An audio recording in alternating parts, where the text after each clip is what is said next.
surprising because I was delayed. We're never late. We're always on time. Yeah, precisely when we intend to be. Exactly. Good cue, Gandalf. Exactly. It's good to act like a wizard sometimes. So let me look at the channel. Are we actually live? We are. Cool. So I'm gonna mute this. Let me look at my. Okay, everything's good. All right. So here we are on this wonderful Friday evening, getting ready to play not Scarlet Sash stories like we normally do. We are doing another interlude story because one of our primary cast members named Cody O'Hare has decided that he wants to pursue things outside of tabletop gaming with some of his time, which is just he hates us. Yeah, basically like the ultimate betrayal, honestly. Yeah, he hates us. But because of that, we get to play this great Flames of Freedom horror story. Yes. So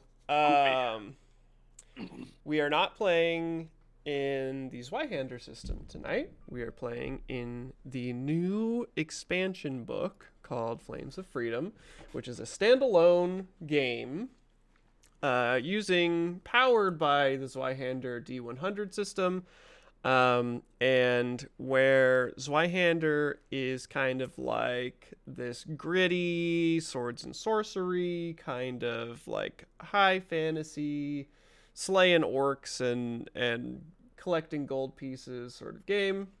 Flames of Freedom is very much an like investigative kind of like horror game set in the backdrop of the American Revolutionary War. So it's totally rad in all of the things that it does. And we are all very excited to do this little 3-part, so it'll be this week, next week, and the week after, 3-part horror story, kind of one-shot, kind of extended one-shot sort of thing, where we'll be playing Flames of Freedom instead of Zweihander. And just as a quick shout-out, for those of you who are interested in Flames of Freedom, you should check out a bunch of things on DriveThruRPG. There are there's a quick start rules that is free, comes with a little adventure, plus a lot of the player facing stuff so that you can get started playing right away. There's obviously the PDF book that has all of the rules and all of the Game Master stuff. And coming soon, you can see here on the screen, there is an adventure campaign setting called The Two Lodges that is coming out, produced by the community library for Flames and Freedom.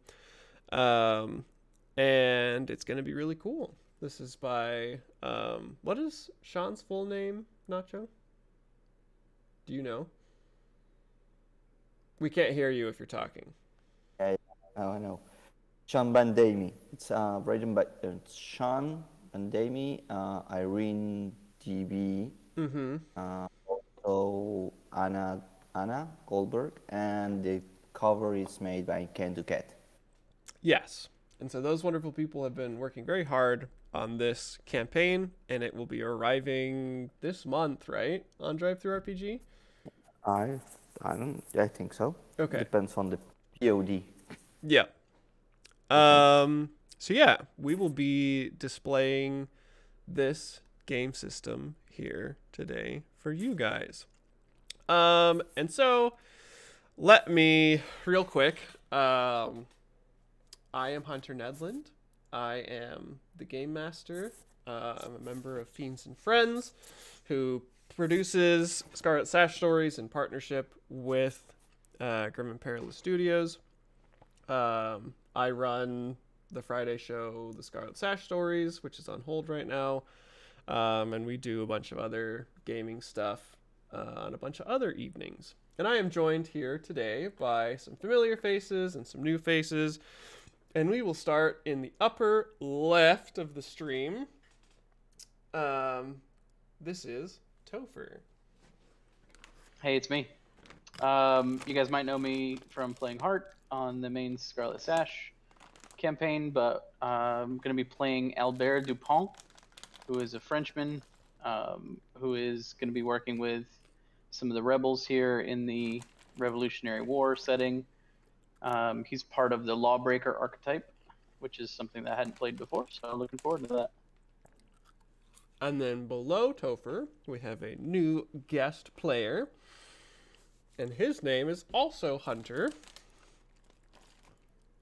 I think I still have to hold shift to talk. Hi, Yeah. I'm Hunter Martin, the other Hunter. Very much new to this version of Tabletop. Generally used to play D&D. So this is my first stab at this, so I'll try not to be too terrible. I'll be playing as Naklab Negyes, which is a rebel colonial. That's all I really much know about her, because I'm still brand new to this. Okay. She does things, and I'll find out what those things are. Yeah. It looks like you're a sin eater, which sounds totally rad. That's it.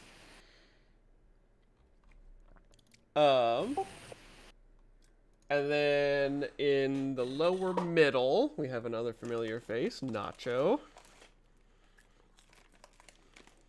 Hi everyone, I'm playing Guillermo Ortiz Sanchez.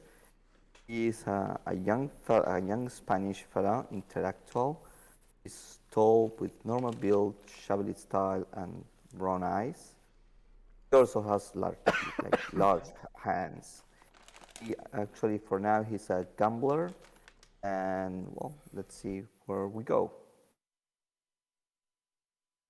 Gambler. Sorry, I'm like, That's right. Yeah. Pop up, Hunter. I'm in the process of dying, apparently. Lose that Um, long. I want to see it. Yeah, and then last but certainly not least, we are joined by Nathan in the lower right. I don't know. I think you could have said least for sure. I mean, But anyways, enough self-shots about me. Normally those are directed at Hunter, so you get a freebie tonight, Hunter. I do get most of the flack. Mostly because of me. I'm Nathan Felton. You guys will know me from the main Scarlet Sash stories where I play Celine because she's obviously everyone's favorite character. Screw everybody else. That's true. But tonight on Flames of Freedom, I am playing Zane Willard, who is a midwife. He's colonial, and he's a very compassionate man while being yearning and very greedy because what's his is his, and he doesn't share well, apparently. And we're gonna see how things go, and I'm probably gonna have a rough time. Why do you say that? Yeah, I don't know. I don't have any melee or I don't have any combat skills. So we would have also been joined by our friend Chris, but she's not feeling good tonight, and so I will be piloting her character to the best of my abilities. Beep, bop, boop. It looks like her character's name is Eider Clork Hog, which is just an excellent name. And I believe she said that she was an herbalist, and so I will. Yeah. She's gonna throw plants at people, she said. Yeah, I will pilot her character. I literally know nothing about her character. So just picture them as a formless mannequin kind of individual walking along with you. Oh, so it's like a my character, because that's exactly how I picture mine. Yeah, exactly. Just a a blob of characteristics. Right. So before we start, we'll do our don't do that. We'll do our quick little safety tool stuff. We do have a new player here. Hunter is joining us. Hasn't ever played with. I think you've played with Topher before. You haven't played with the rest of us. So we do use a little safety tool that Grim and Perilous publishes called Entreat the Darkness. And basically, there are 3 categories of like topics or things. And the first category is things that are forbidden that we won't talk about or have in the game at all. Second category are hidden, which are things that we can have in the game, but we won't like explicitly show or roleplay. And then the third category is everything else.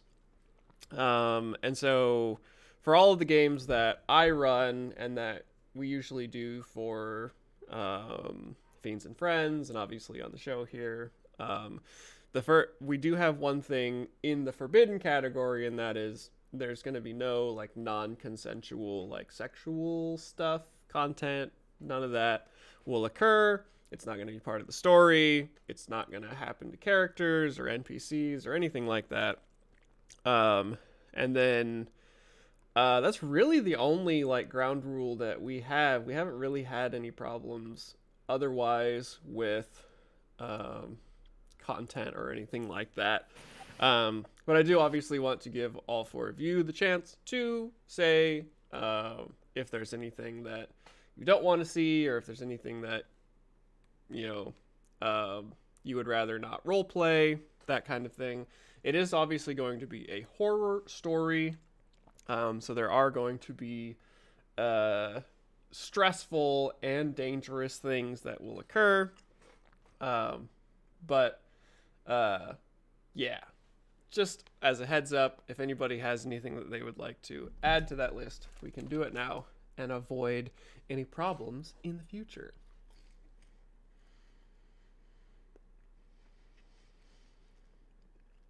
All right. Sounds good to me. Everybody's sort of shaking their head. I mean, you know me, I'm pretty much up for whatever. Yeah, Nate's a freak. I'm pretty messed up, so. So, the story as it starts, or sort of, I guess, the setting. My music stopped. You had music? I didn't hear shit. Did you not hear it? Like, I haven't heard any music. There, now I hear music. Okay, we don't want that one, though. We want this one. So, the year is 1776. You Nice. live in the 13 colonies of the British Empire here in the New World. Things are not great right now in the 13 colonies. There is a burgeoning war emerging between the Loyalists and the Rebels. Rebels obviously calling for breaking away from the British Empire, branding themselves patriots of the true American nation, whereas the Loyalists believe that the colonies fare better under the British rule for the king and all of that. And so this is sort of the position or life situation that you all find yourselves in, living in this this sort of time period. And the 4 of you, and I guess 5, including Chris's character, you are all agents of the rebellion, but you're kind of special. Because the 5 of you realize or know that there's a little bit more going on in this conflict between the Crown and the Patriots, and how the natives are involved, the native population of the 13 colonies in the New World, plus all of the secret organizations that are plotting all of their clandestine strategies behind the scenes, and even more so, you all know that things that people whisper about in kind of like legends and myths and folklore, that there's something to these stories of, like monsters in the forest and spirits walking among us and that sort of thing. And so all four of you have had at least one kind of like supernatural encounter or something like that in your life, which has They put tried to you, eat me. which has put you on this path to becoming these kind of like special investigators for the rebel cause. So you have experience and life skills that are useful in maybe situations that are not directly related to like shooting redcoats, but in terms of like securing items of magical power or breaking up a ring of warlocks that's aiding the loyalists, that sort of thing is more on your playbook. And so you have been tasked with an investigation. There's a rebel safe house in the northern part of New Jersey, sort of off the well-traveled roads away from any major city, that was originally an old family manor that was abandoned or fell into disrepair and was sort of gifted to the rebel cause to be used as a safe house as people travel up and down this eastern seaboard of the colonies. And so this safe house, over the last few weeks, has failed to pass through messages. And so individuals who are traveling north carrying information or recruits or whatever stop in the safe house, and that's sort of the last place that they're heard from, or that the messages, they kind of dead end there. They don't get passed on to the next safe house up the chain. And so the sort of rebel intelligence group here has tasked with you guys to go figure out what's going on. And there are a variety of theories that kind of swirl among headquarters, which is probably... trying to think of where it would be. It wouldn't It's probably be... corrupt Well, it headquarters. wouldn't be Boston, because Boston is held by the Redcoats right now. But maybe like Philadelphia or something like that would be Probably. the meeting place of these rebel agents as they go about their business in the colonies. And so you are dispatched to travel to the safe house and investigate what's going on. There are worries that the safe house was like discovered by redcoats and raided, or that, you know, some kind of rebel force came through, or not rebel, sorry, some kind of loyalist mob or force or, you know, people came by and removed the rebels from the safe house. And it was known that there was a good number of Minutemen and rebels that would be in this area at any given time. So it's a little bit concerning why, you know, messages have stopped passing through. There are also individuals,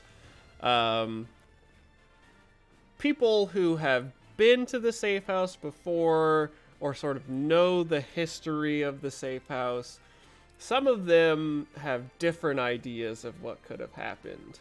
They have whispered among the mess halls and taverns that the rebel intelligence uses, that this particular safe house has always been creepy and haunted, and so, you know, something more sinister has probably happened to the people here. You know, they got picked up by the boogeyman, or, you know, a Wendigo came by and ate everybody or something like that. And so there are plenty of competing leads or information that you are given, but the basic idea is that they want you to get there and figure out what's going on.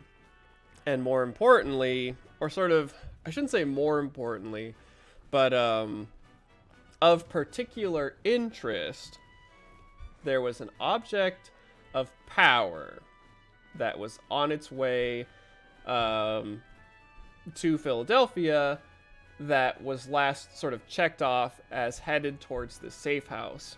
And so objects of power are sort of in general things that either are actually kind of magical or sort of occult in nature, or that people believe are and need to be studied more in order to ascertain if it's actually important or powerful, or if it's just, you know, folklore or old wives' tales or whatever. So there was an object that was last heard of or last seen on its way to this safe house that the intelligence forces would like you to recover and bring back.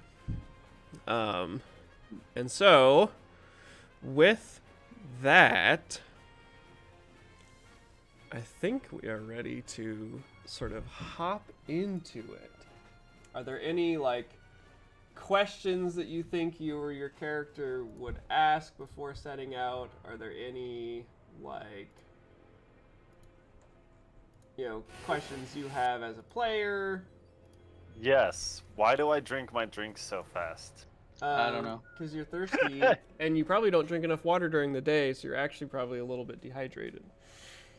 Well, there it is. Yep. I'm pretty sure I drink enough water during the day. I could be wrong. It's just tasty. I mean, I could probably used to do with a little bit more, but compared to how I used to be, where I'd barely drink water during the day, oh yeah, I do great. Well, I'm I proud get of like you. a liter a day now. Yeah, that's good. But yeah. Do we know anything about this object of power? Size, shape, Yes. weight? So, it is described to you as... I'm trying to think of accurate dimensions. It's like a foot wide and maybe 2 feet tall. So it's like a rectangular box.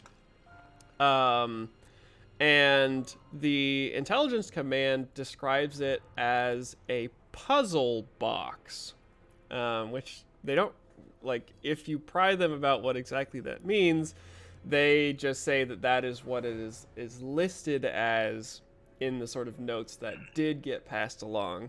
The written description says that it's a 1 foot by 2 foot wooden box with brass inlays, and like clockwork watch style gears on the front face, and a little lever sort of working mechanism on the side that can be used to somehow change the face of this strange box. Where do we find ourselves currently? Are we in transit to this safe house? Not necessarily. This is sort of pre-trip discussion.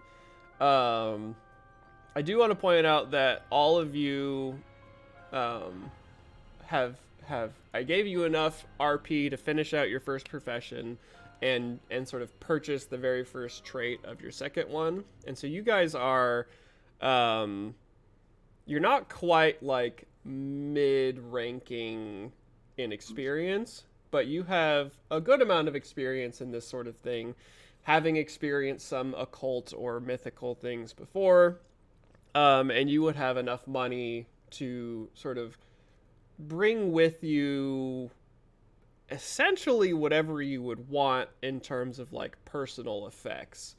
I'm obviously not going to let you like buy 6 draft horses and a cannon or anything like that.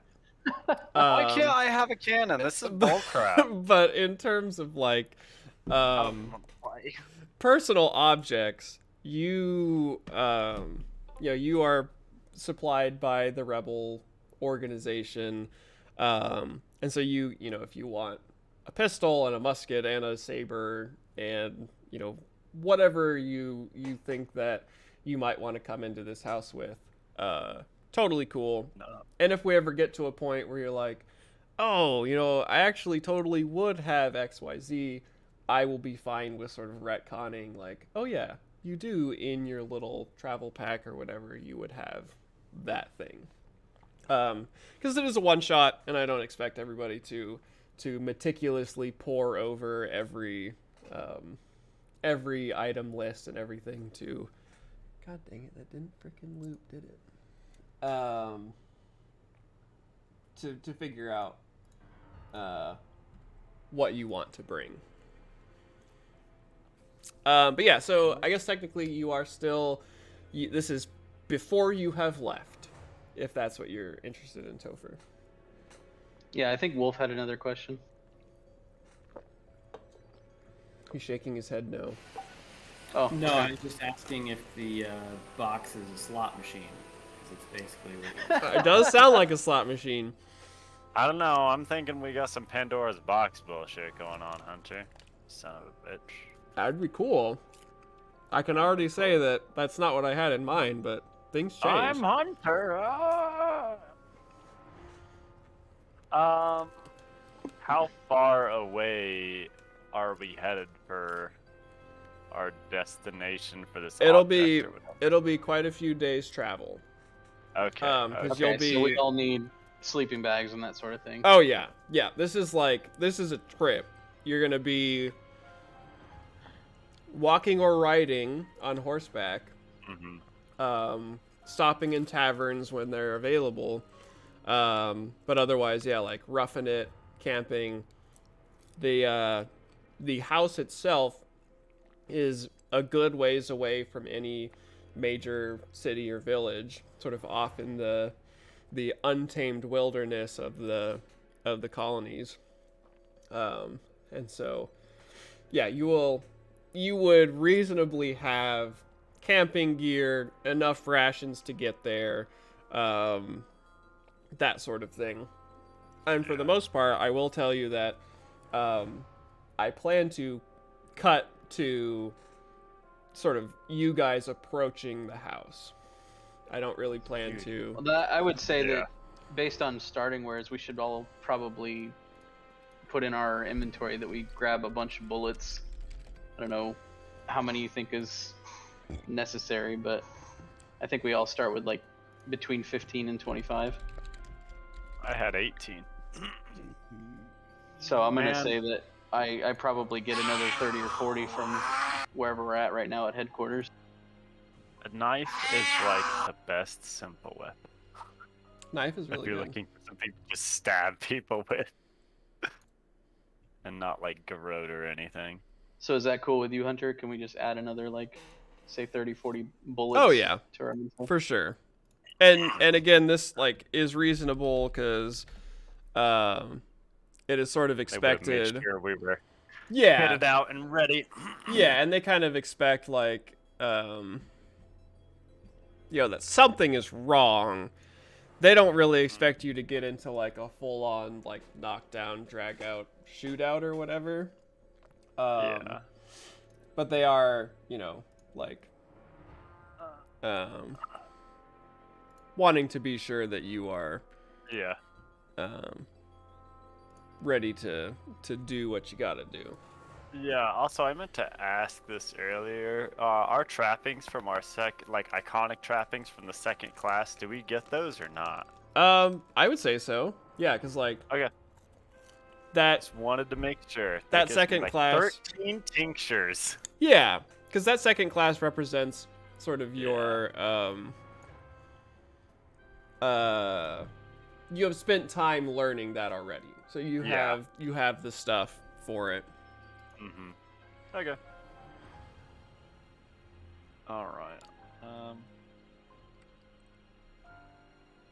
gonna bring some get some powder bombs then. Also, the day that we're arriving there, I would also like to try and cast the spell. So Okay. it's gonna take an hour to cast. some holy water. Yeah, and I mean, if your character would have holy water, or if you would have like a divining rod, or whatever like kind of weirdo stuff, absolutely you can have it. Because again, all of you have in the recent past experienced something supernatural-ish.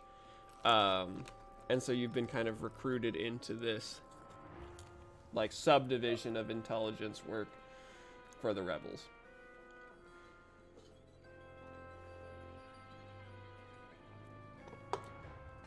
Cool. I guess we should talk about heading out then. Yeah. So I will change our music. And is that playing? It is. So you are 5 all... bottles of holy water. How many? 5. Sure. I'll leave that to him. I got 3 smoke bombs, so. That's fun. Oh, and I'll bring a net too, just in Bring case. a Because you net. never know when you'll need a net. 10-foot pole, Exactly. I mean, I just saw that, and it might be useful. So Oh, you yeah. never know. No, I'm not knocking you at all. Alright. As for that, there's a ton of other stuff that I could look at, but I'm not worried about it. If I'd known ahead of time, yeah. But right now, it's Wolf's just like character also has a net if we need one.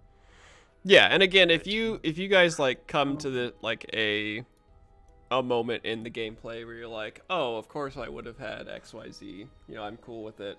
yeah. Again, sort of barring things like a cannon or a full galleon or something like that. A ladder. Yeah, I mean, a ladder might be stretching it. Pushing it. I I know. but Carrying around a 10-foot ladder. Yeah. Why do you have that? You don't know if you we'll need don't it or know. not. So That's yeah. pretty good. Just whenever everyone's ready and I'm good to do my incantation spell, let me know. So Which one do you have? the one I have that I wish to cast is god dang, I am looking to cast Inspiring Homily. Oh, Nice. where you Wolf has share that too. like a religious story or whatever. Yeah, he just shares a be sermon or religious. story. I don't think it Before we has to head be out. religious. They make it seem like because or write a religious lesson, sermon, or story. Yeah, and religious in this context can be like any number of things.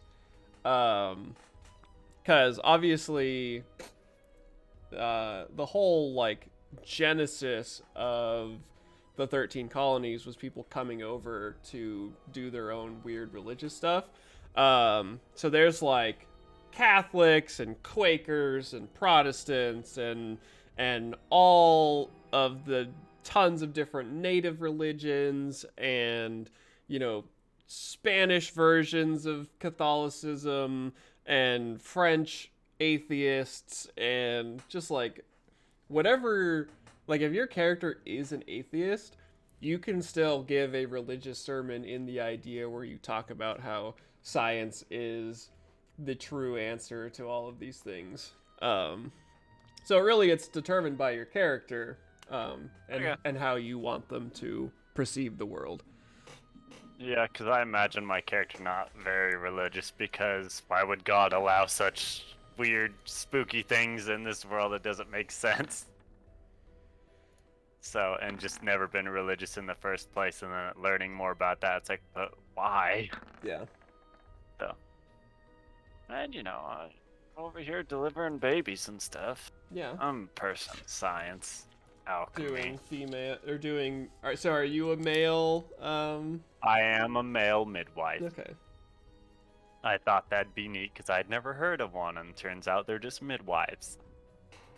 They're just still called midwives, Yeah. which is neat. I just rolled Chris's spells real quick. Would you allow me to have 1 dose of antidote? Sure. Heck yeah. Okay, so we will cut to, it's been multiple days of travel. It is just the very beginning inklings of spring. So it's like late February in the upper northeast United States. And so it is cold, and there's probably... Freezing. Yeah, it's very cold. There's probably a little bit of snow on the ground still, but it has started to rain more as the temperatures will become above freezing during the day. The precipitation has begun to transition. And so it's been a long, kind of sodden journey as you travel northeast to this location from Philadelphia. Actually, did I mess that up? It doesn't matter. I'm not even gonna look. You are traveling from Philadelphia to this location in the wilderness of New Jersey, in whatever direction that takes you. Someone can correct me later. You are correct. Okay. That would be a northeast trajectory. That's what I thought. I always get confused. Boston, in my head, Boston should never ever be farther north than like New York and all those other cities. But it is. It's like way up north. Boston is just like, it really always confuses me, and I never picture Boston as a port city either for some reason, but it's also on the frickin' ocean. But anyway, so you are riding horses, and again, at this point in the 13 colonies' lives, there are large cities and multiple small towns scattered throughout them, but the vast majority of this land is like literally untamed wilderness. Like, you are just on these roads that aren't paved, they're not maintained or anything. It's literally just where people have found the path of least resistance to get from point A to point B. And so this is like true wilderness travel. You know, you see wildlife, you see, beautiful natural vistas and creeks and rivers and all that sort of thing. And so you stop off between towns as you're traveling, and everybody in every tavern that you stop off in is all talking about the revolution and the situation in Boston, General George Washington. Some people use the term general in like a mocking way where they're like, oh yeah, general of the rebels, George Washington is getting together a bunch of rabble to try and break the siege of Boston. And then of course you also meet plenty of people who are sympathetic to the patriotic cause or literally on their way to join the Continental Army. And so it's this weird, like, kind of tense situation where people are like trying to gauge. It's like, oh, are you a loyalist? Are you a rebel? Are you just trying to like live your life through the middle of all of this? And you also do hear stories of the more supernatural variety. So people talking about abductions and cultists and ghosts in the forest and children disappearing and monsters crawling up from the sewers of the major cities and that kind of thing. Those are just the indigenous people. Yeah, well, and you meet plenty of indigenous people who are sort of integrating with like rural villages and that sort of thing, and they all talk of the same things. It is, some indigenous tribes are aligning with the Patriots. Some of them, say, we don't want anything to do with this conflict, do your own thing. And then, of course, there are all the myriad of of indigenous folklores and mythologies and religions, all sort of enhancing and adding their own versions, like skinwalkers and wendigos and that sort of thing, nativistic spirits arising in a time of conflict. And so the general sense of things is that everybody's kind of nervous. They're not feeling super great about the state of the world right now, with this looming conflict overhead. And so you stop off on the last leg of your journey, go off into an even deeper, sort of more natural side path that doesn't look like it's been used in years, as you trudge deeper into the wilderness, following the map that you've been given of where this estate is supposed to lie, kind of purposefully out in the middle of nowhere, which is why it has been used as a safe house for so long. Basically, this is a place that you wouldn't find unless you were looking for it. And so you all find yourself in the late evening of the last day of your travels, trudging along or on horseback in the deep northeastern forest. And I guess technically it's like kind of Appalachia, maybe a little bit.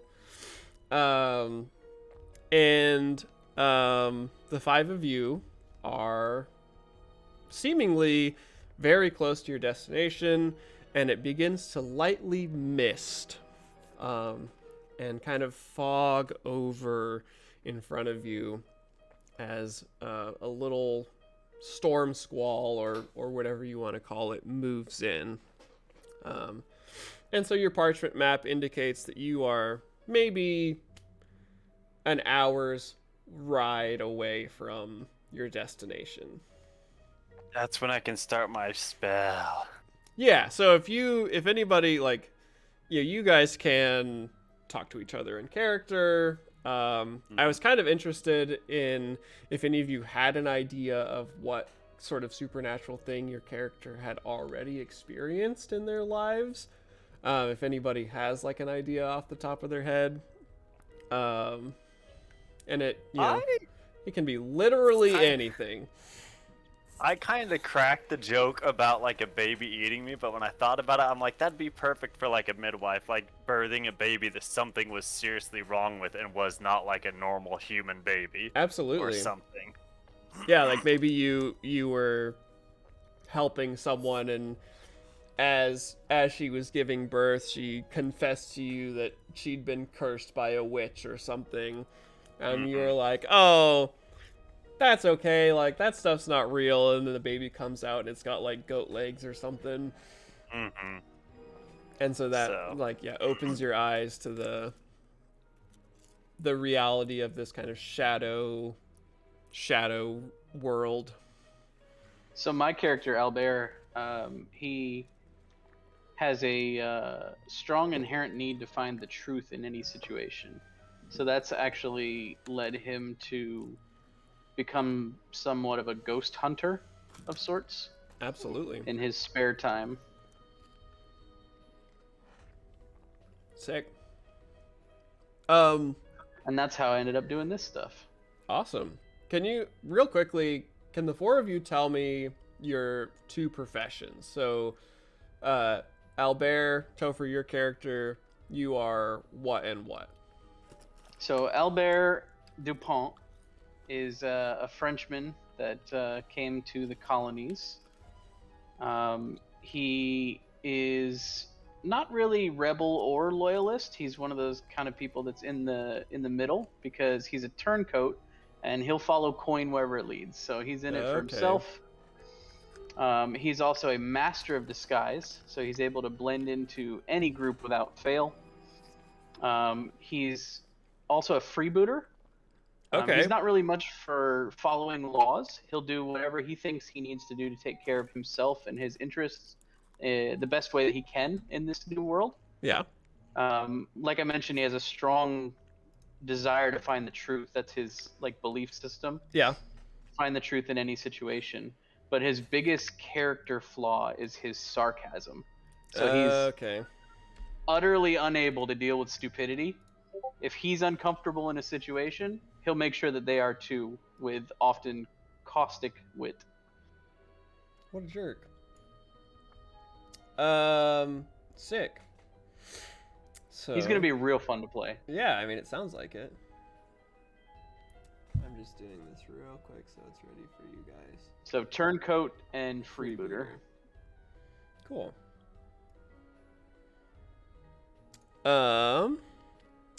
And I then even come with my own red coat disguise as part of my starting Nice. wares. oh yeah, because you would have Wild. like stolen it or had it from when you Yeah. were a red coat but betrayed them. Yep. Okay. Hunter, So- your character. All right, so hold on. All right, there we go. You guys hear me? Yeah, we're also Yeah. I think we're hearing like Pokemon in the background or something.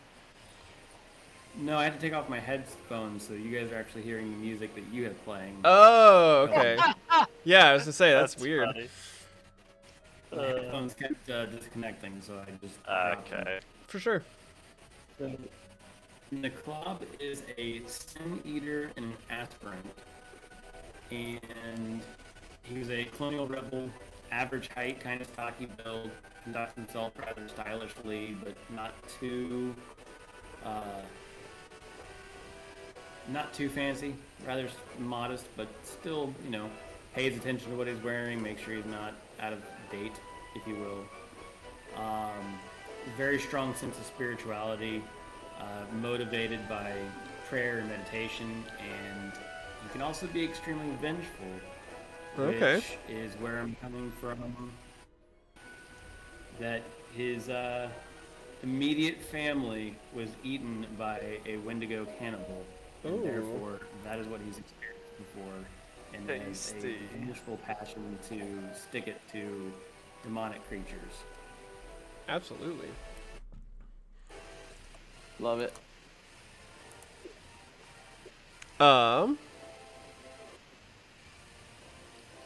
Then I don't think you're push to talk let go, Wolf, because we're still hearing the music. There There it you goes.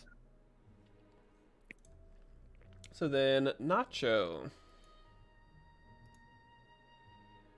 I'm playing. He started as a printer. Now he's a gambler.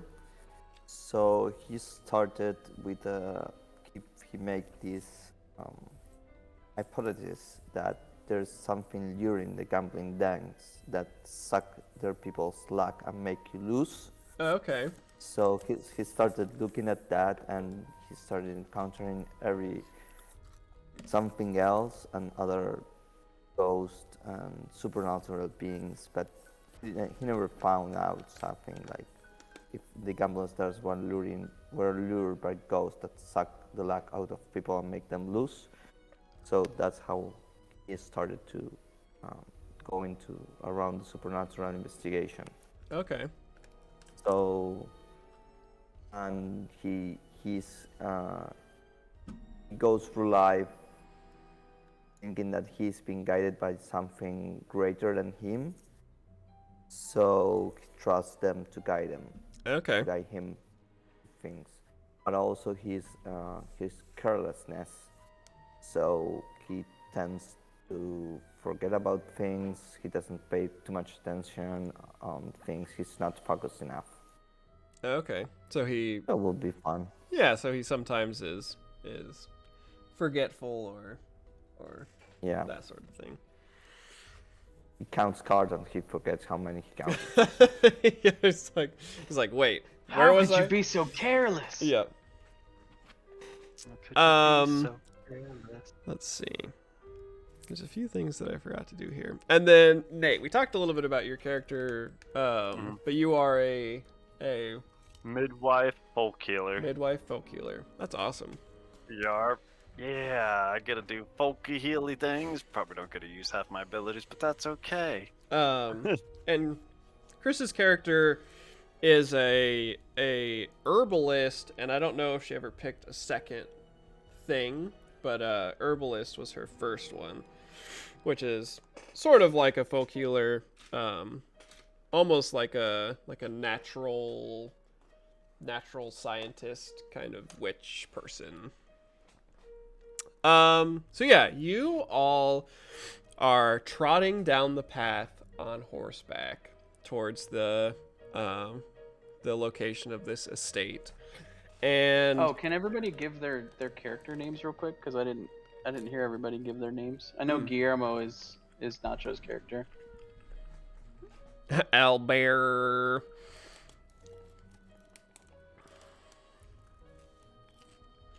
Mine is now in the Roll20. It's Zane Willard. Okay. Yeah, and do you know how to do that, Hunter, to change your Roll20 name?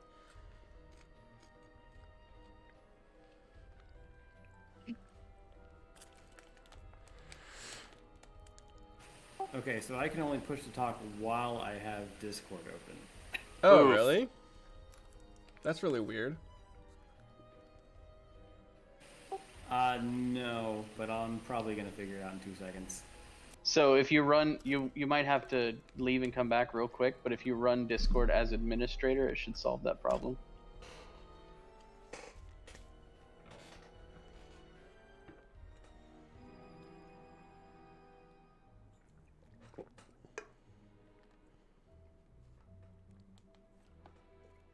What's Chris's character's name? The herbalist? I believe this is the randomly generated name, but right now it is Eiterclork. Eiterclork Hog is Chris's character's name.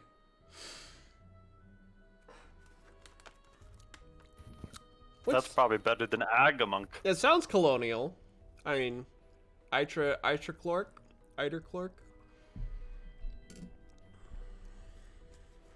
I don't know if Zane's colonial, but I sure went with it. I'm sure there were people named Zane back then. Hunter, were you able to leave and come back?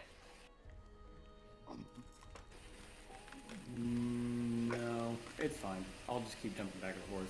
Okay. Yeah, because I was gonna say if you restart Discord as administrator, it'll fix it. But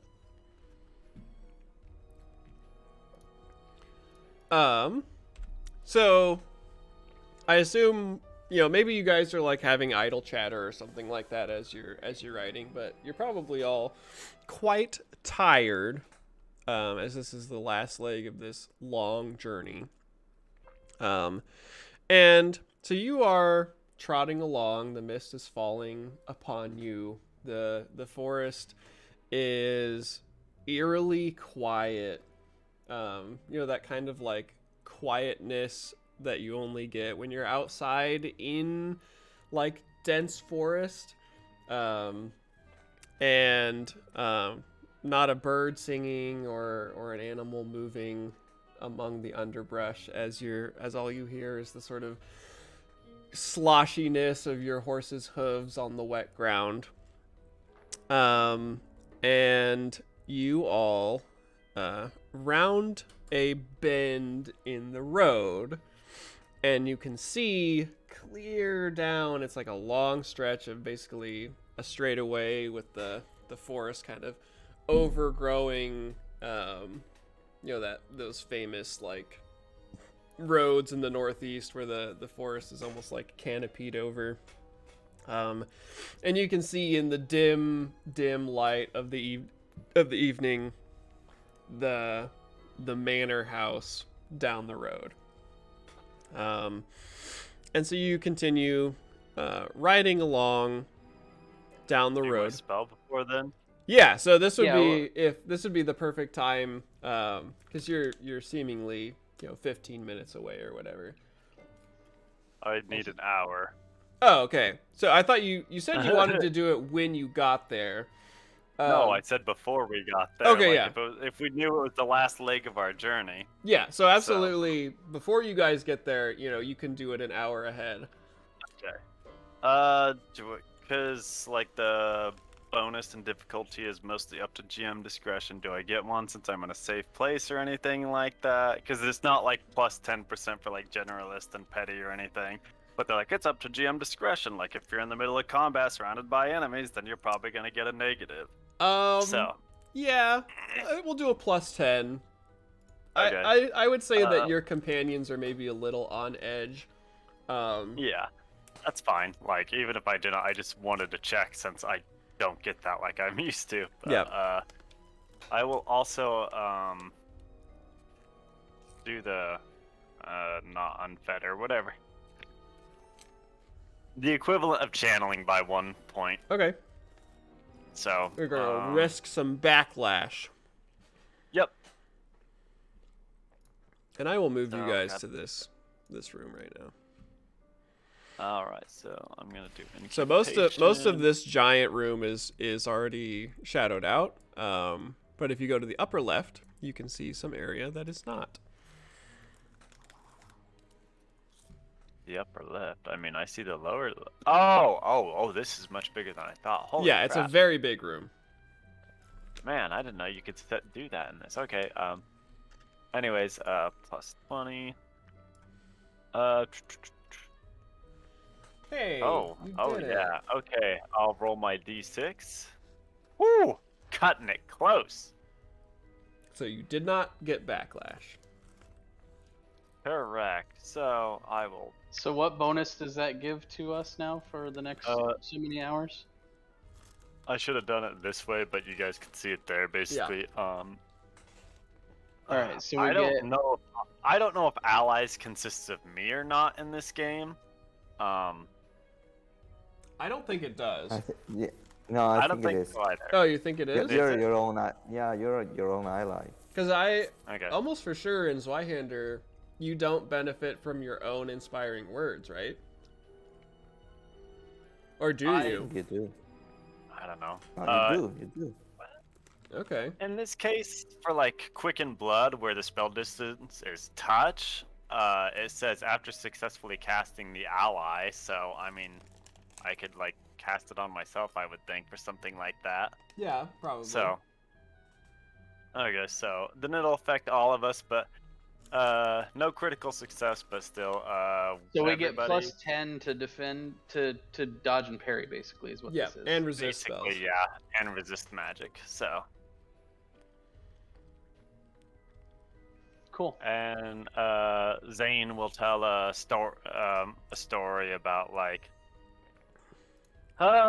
just going through life or whatever, shaping your own destiny like one man, and doing alchemical works and stumbling across some great achievement and creating a new medicine and yada yada yada.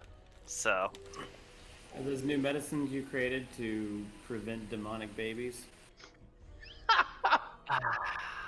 I never said it was me, but that would be nice.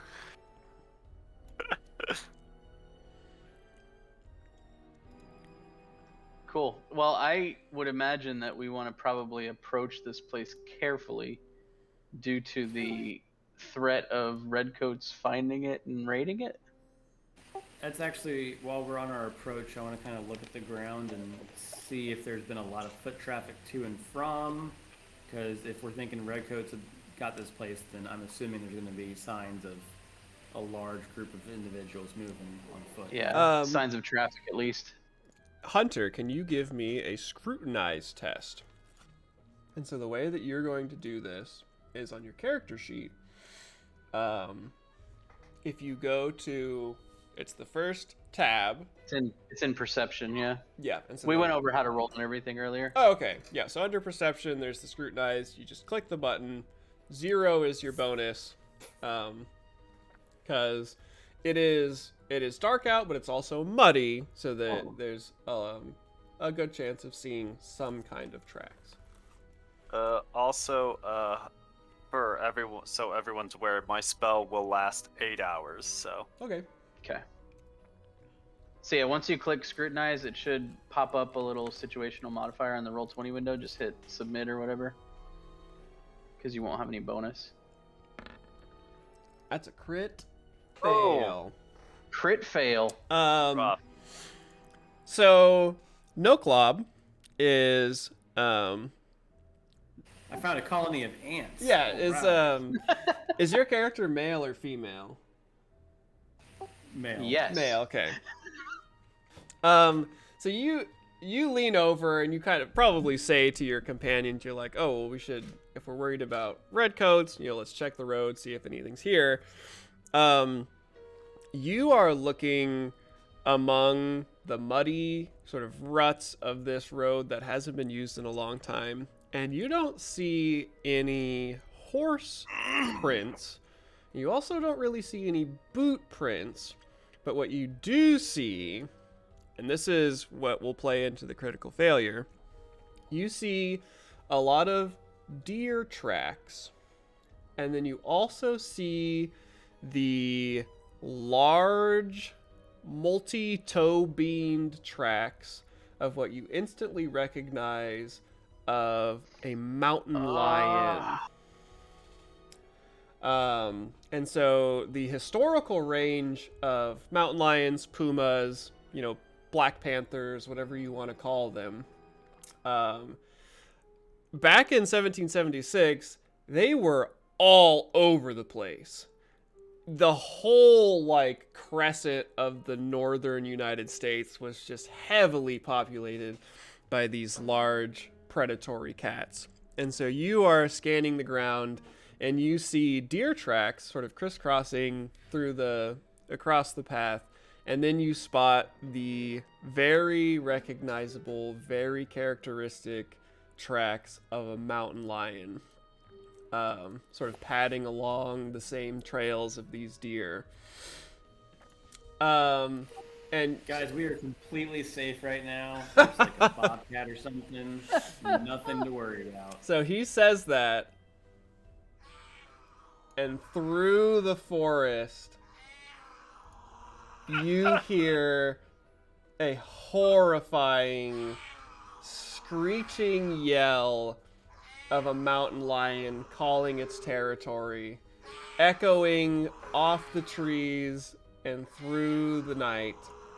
And it is almost impossible to tell where exactly it's coming from.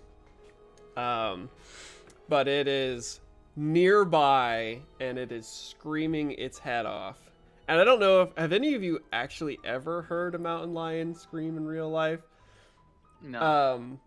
It is awful. And that clip right there doesn't really do it justice. You should Google it, look it up on YouTube when you have a chance. Mountain lion screams sound like people screaming.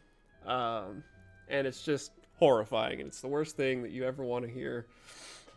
So you are all walking, and your horses, they all spook at this. They don't take off running or anything like that, because they're sort of well trained, probably have seen some military action or something like that. But every horse, the ears instantly prick up, the hair on the back of their necks stand. And so, Noclob, because you critically failed, usually the mechanical effect of that is you suffer what's called peril. And so you will suffer 7 points of peril, which is effectively non-lethal damage. It kind of it represents your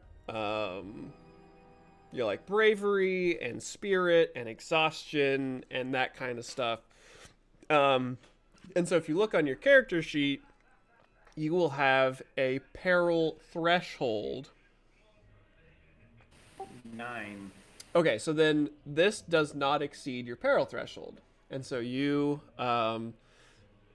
see the tracks and you hear the mountain lion scream off in the distance, and you suffer, it worries you, but you are not actually shaken by this. And the rest of you don't have to roll for it, because you are all riding together.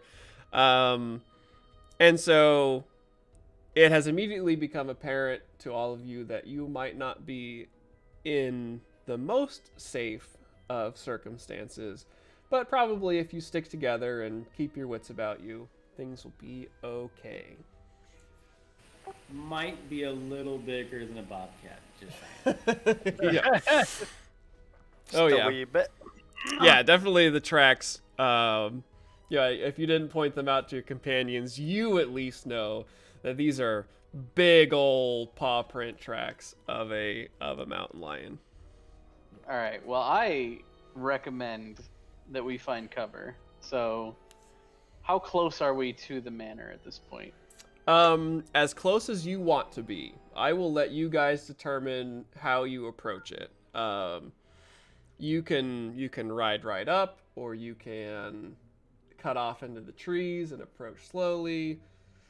How far can I throw a torch? How far can you throw a torch? It's He's probably got it actually raining. it's actually probably your Raining? brawn bonus plus, like, I don't know, like brawn bonus plus 2 meters is how far you can throw a torch. Just like throwing like a knife is 1 plus your perception bonus. So But that's like to Yeah. try and hit something. I think he's just like, how far can I huck it So without the even knife- aiming? the knife damage bonus is based on agility, so I would assume that we take that bonus number for how far he can throw it. for the Because knife, brawn, the range brawn is more about perception your bonus.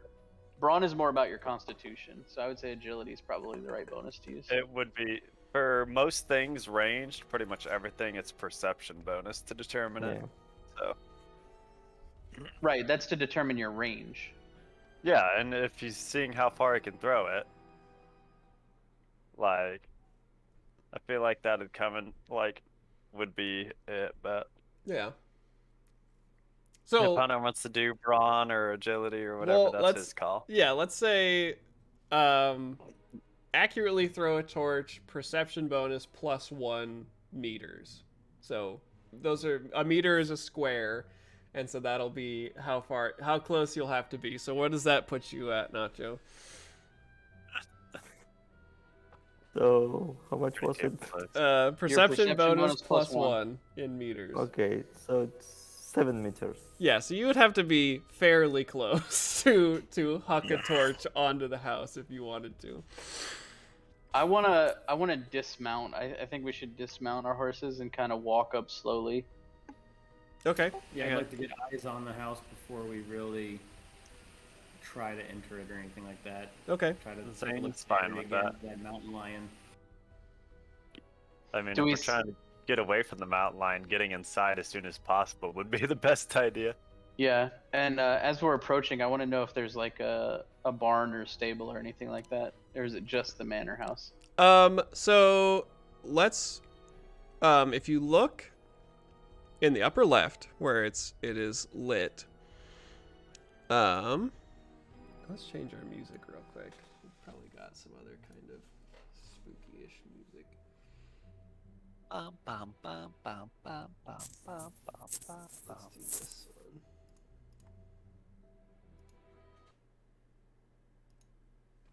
one. So here in this area is the sort of yard space in front of the house. So basically, you're coming from the south, and in front of the house is what looks like what once was a very nice, well-kept, large, like green space. I don't know what you would call it back in the day for like a manor or something. Is this what the house looks like on the front? Yeah, so this is like a front view of the Okay. house, and then this Okay. is obviously a top-down map. Yeah. But it's a 3-story house, and so there's like little stairs and the doors in front, and then there's a second story, and then there's seemingly a third story, and above the door there is like a balcony kind of thing. So that kind of like comes out towards you guys. And then otherwise, it appears to be pretty much symmetrical, slanted roof, that kind of thing. Colonial buildings of this era were almost always symmetrical, I found out when I was doing my research for this map.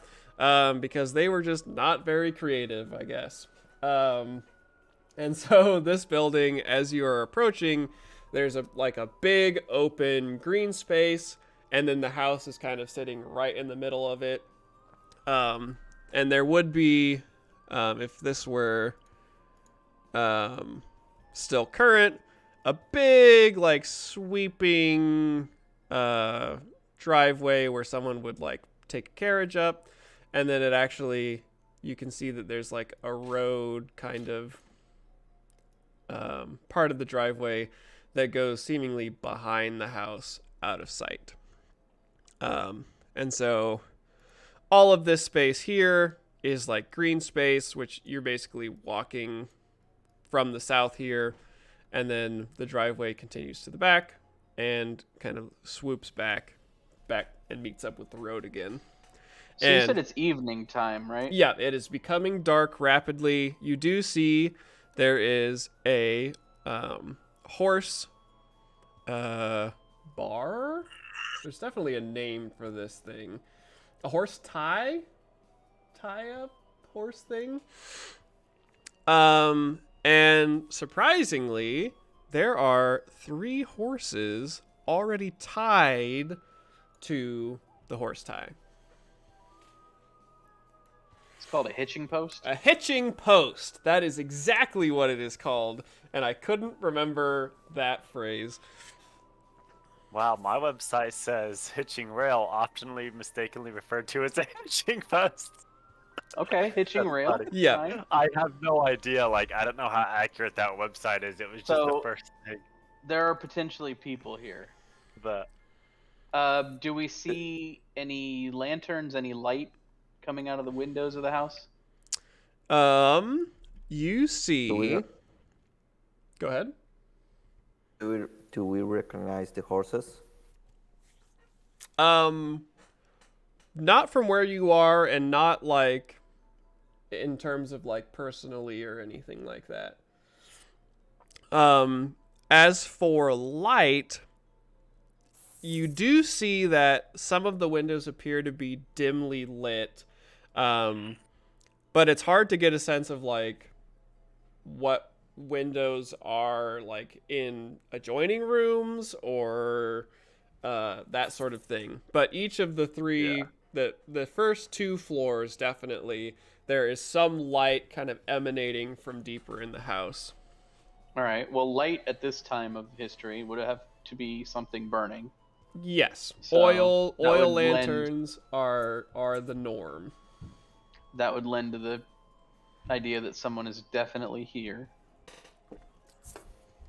I mean, yeah, the horses would make that likely too. But oh, what do we want to do? Do we want to go hitch up our horses and go knock, or were we expecting company? Hunter, have we worked together as a team before? I would I know say we. you can have worked together as a team before. I mean, that's fine with me. If you guys want to have like an established relationship kind of thing, I'm totally cool with that. So, Well, if this is a rebel safe house and we didn't see anything but animal tracks on the way up, I would say it's pretty presumed. There's only 3 horses here. Doesn't look like there's a ton of people. We can probably just stroll on up. I will follow you if you want to do that. I'm going to see through a window. You want to try and go up and look through a window? Yeah. Okay, so we will say that I'll you, go ahead. go through here. I want to pass through the horses Okay. to see if they have like do they are still saddled or they are like. So yeah, we'll just say that you all approach as a group. As you are, and I'll get to your stuff, Nacho. As you are all sort of riding out from the like overhang forest into this green space, give me an awareness check.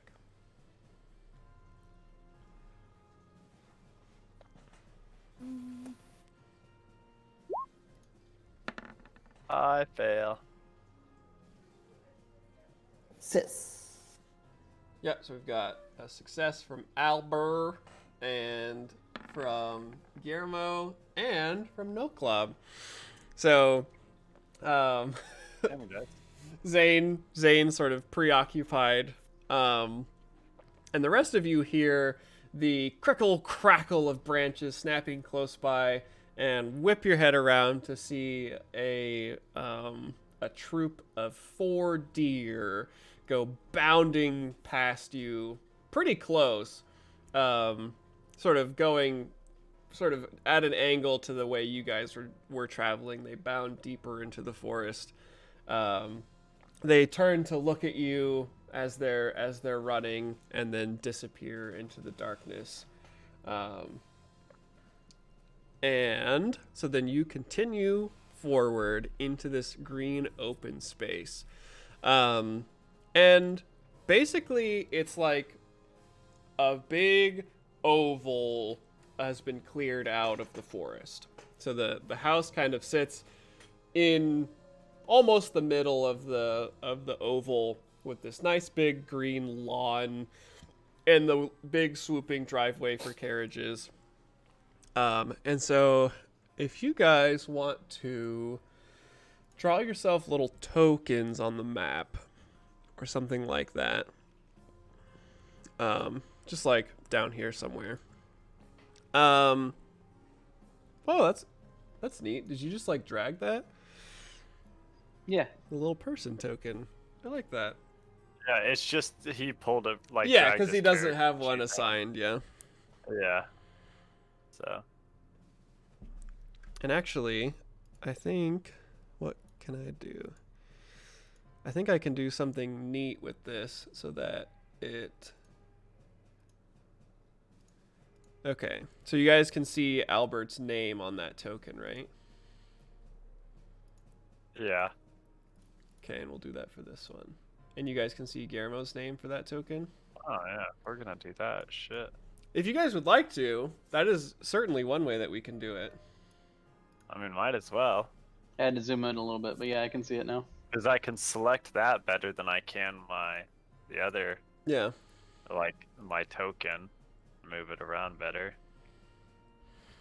Yeah, so Hunter, if you want to do this as well, you can, in your journal, your where it says character, if you just click on that little like human silhouette and drag it onto the map, it will deposit a token that I can then give your name. You might have to drag the name. I think you have to itself. drag I the tried to- name. Yeah. Oh, okay, it is the name. And then I can change these settings. Boom. Perfect. That works pretty well. And your guys' names are all reasonably different lengths, so it'll be easy to tell from a glance. So yeah, you guys are all approaching this house, and this is, for all intents and purposes, a mansion, a manor house. Things of this size are rarely built here in the colonies, just because raw materials and everything is sort of harder to come by. So this is definitely one of the larger like single buildings that you've ever seen, and especially in terms of like housing. And it is very nice looking. Maybe a little run down, but definitely the home of a wealthy family at some point. And so Guillermo goes over to the horses, and the horses are tied up and still saddled, and appear to be very nervous as you approach. They're whinnying and snickering, kicking their feet, not super comfortable with you sort of coming up behind them like this. And I we won't were go sent be- here I won't because go behind the horse. They will kick me. Exactly. sent here because there's been no contact from this safe house, or Yeah, for a long time. And so Guillermo, you are actually right next to a window right here. where the curtains have been drawn, but you can look in if you would like to. Yeah, I'll poke my head. So there are glass panes in these windows, which is again sort of a bit of a luxury that you wouldn't have seen super often. But so Fancy. Guillermo begins to peek in, and you sort of in the crack of what you can see. Let's make it a little bit wider. You see a small room in here. And in the room, there is kind of against the wall here what looks to be like a liquor cabinet. I was gonna say like dry bar kind of thing. And there are two very nice like lounging chairs that you can also see. And so it appears to be kind of like a sitting room or maybe like a whiskey room kind of thing. And so there are, Whiskey. various Whiskey bottles smoking room. and crystal decanters sitting here on that bar against the back wall. I'm gonna go up and knock on the door with my hand on my pistol. So you knock on the door. I'll follow behind him. Okay. And there is Can I go through no... the window? Can you go through the window? Yeah, if I I try mean, to. it has a pane of glass. Open Yeah, so it has like a glass pane and like the wooden cross pieces, and it doesn't look like it opens. It's just a window set into the wall here. So when you knock on the door, there is not an immediate answer. And again, these doors are similar to the window that Nacho is looking in. They're kind of like fancy French doors where it's kind of like inset with big oval windows in a manor style. And you can see basically most of this room in here. There's kind of like a mud room entry foyer kind of thing, but you can't really tell the details of it. You can see that there is another set of doors sort of on the other side here. Roll me awareness, Topher.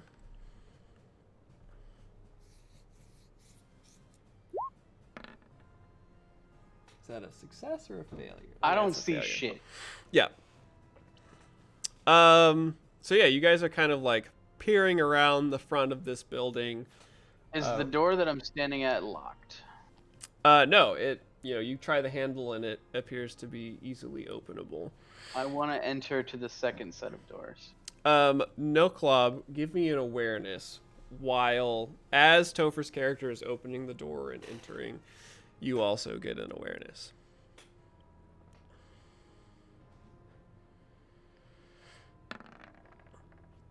That's definitely a failure. Yeah, so you also don't notice. In the darkness, it's a little bit difficult to see.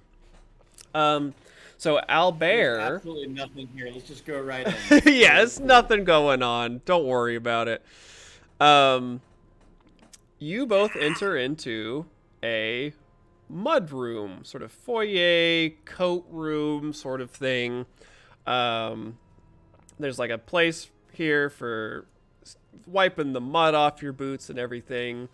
Bunch of coats on either side hung up, boots and stuff here, that would sort of give you the impression that there are people here.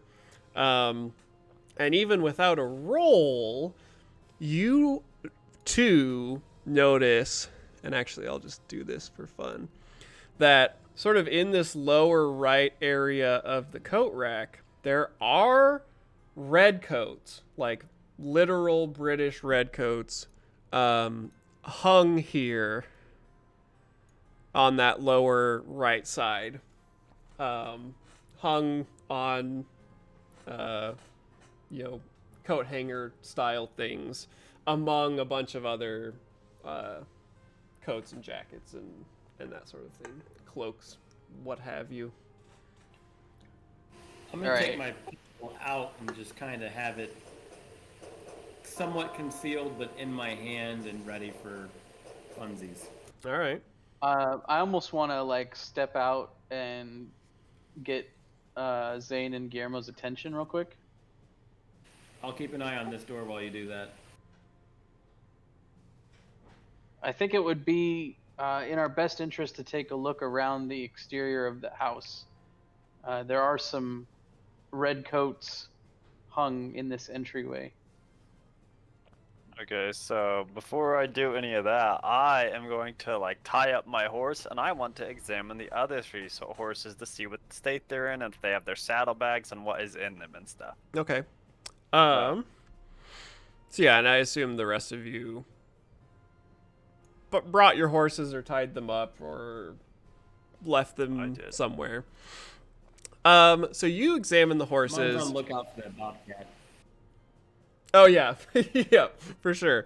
As you approach the three horses, they don't look like they want you to get close. They are whinnying, nervous.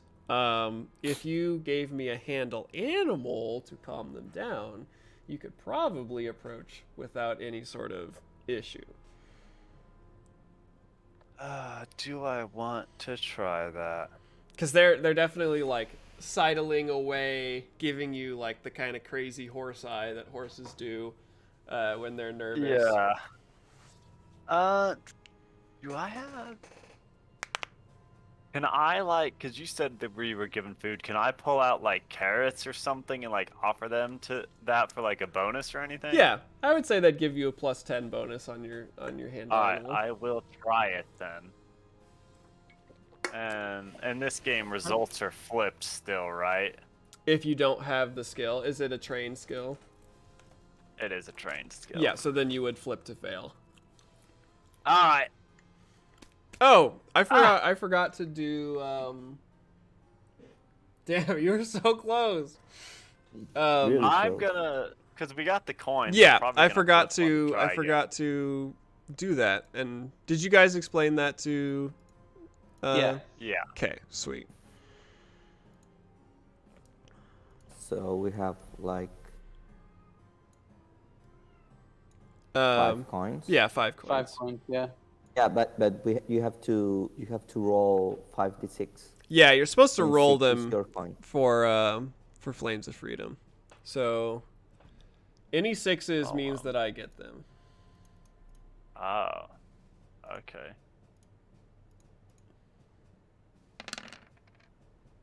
Okay, you get all of You them. get nothing. Yeah. You lose. So Nate, day, you sir. wanted to flip one? I do want to 'Kay. flip one. I'm gonna try again because this is risky as fuck, but could be super helpful.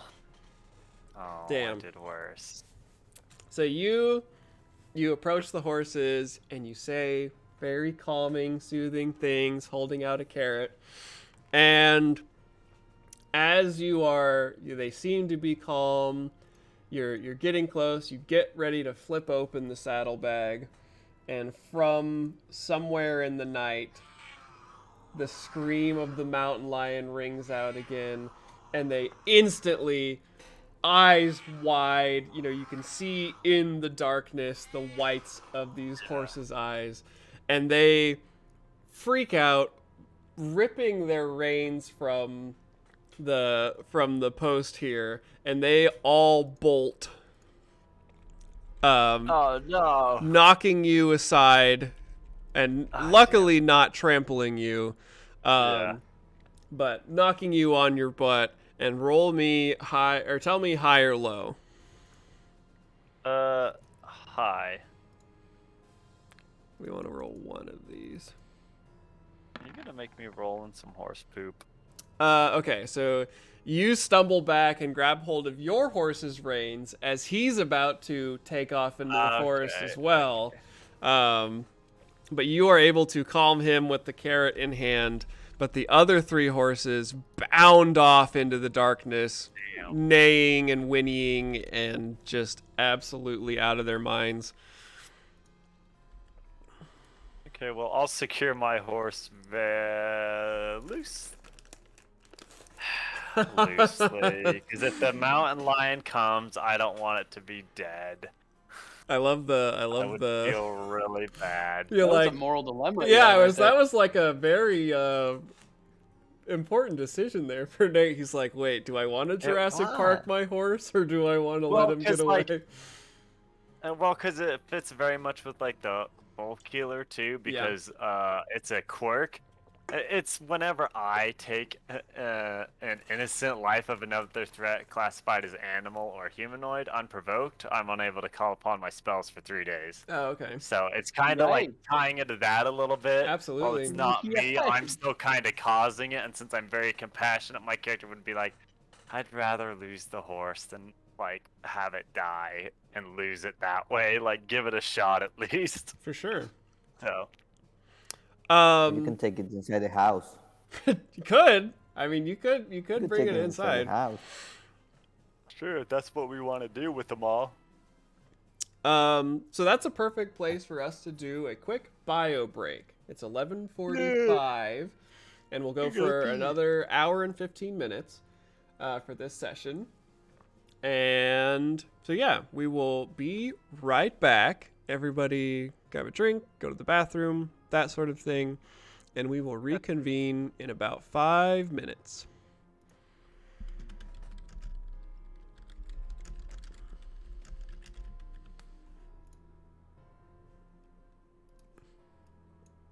Bum, ba, ba, ba.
Oh boy, oh boy, oh boy, oh boy, oh boy, oh boy, oh boy, oh boy, oh boy, oh boy, oh boy, oh boy, oh boy, oh boy, oh boy, oh boy, boy, up behind, na na na na, na na na na na na, la la la la la.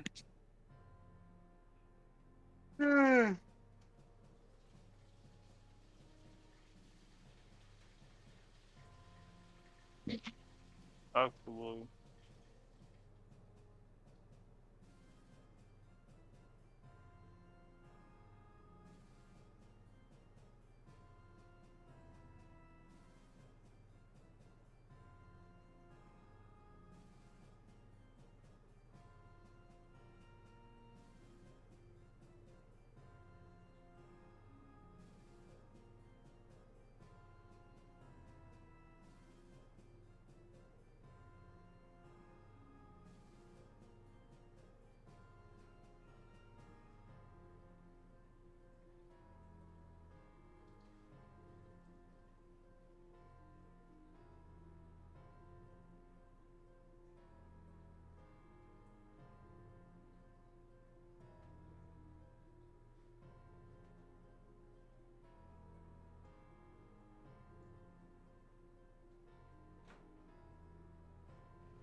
hunter wasn't like the last one back this time. I I'm know. impressed. I was hoping I'd get to hear your song. Oh, nice try. I didn't actually sing one this time.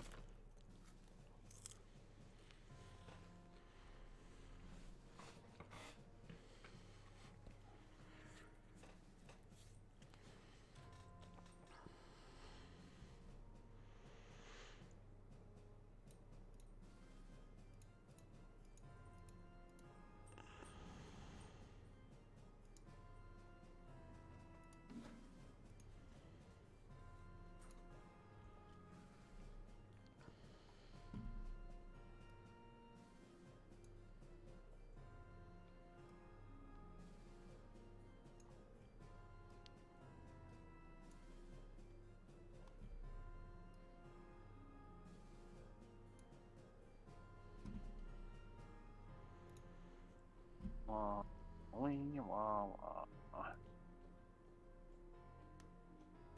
I apparently lost the charger cable to my Chromebook. Okay. Oof. That would have been. Is it gonna die? No. I'm using my wife's laptop. I was Oh, gonna have okay. my Chromebook on audio on that separately, and also give me a second screen. But I see. the fates have turned against me.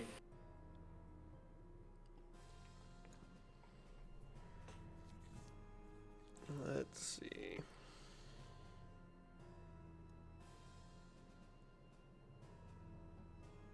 You could restart your Discord in administrator mode real quick if you wanted to.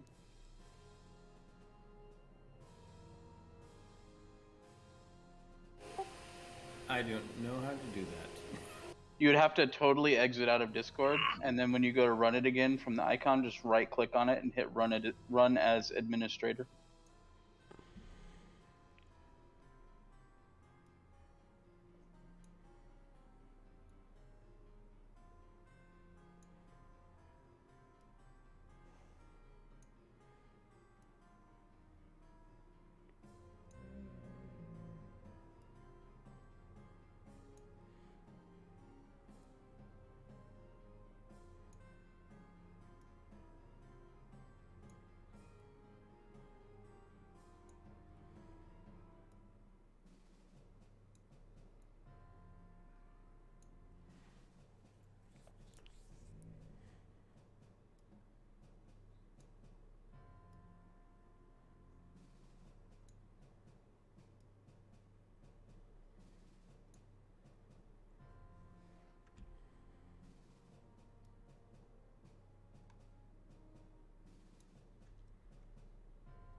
Let's see.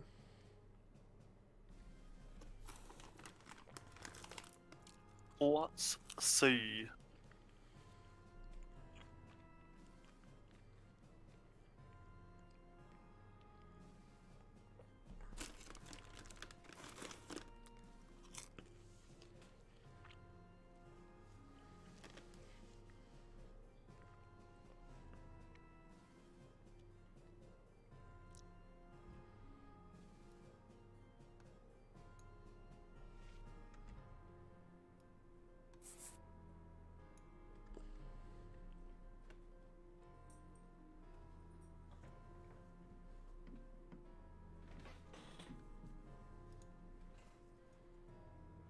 Are we all here?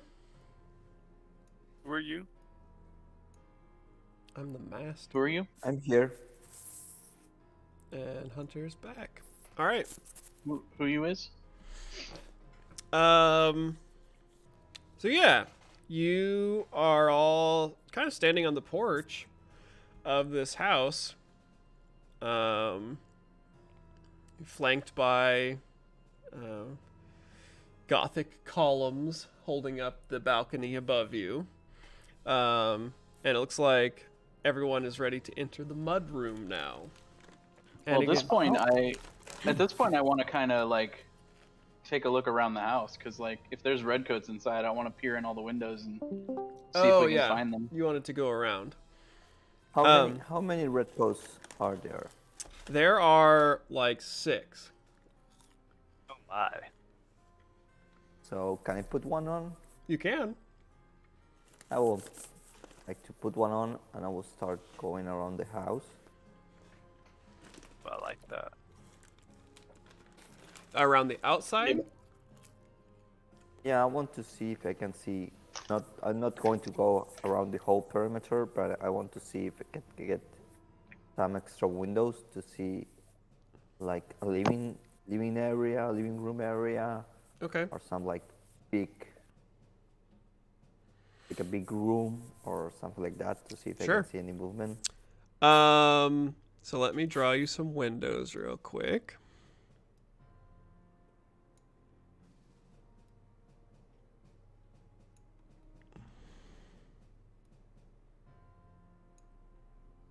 I want to pick the one that looks like the newest of all the 6. It doesn't have like any marks or anything like someone could. Oh, that's my coat. Oh, okay, yeah. Nothing distinguishing about it. Yeah, exactly. Sure. Most bland one possible.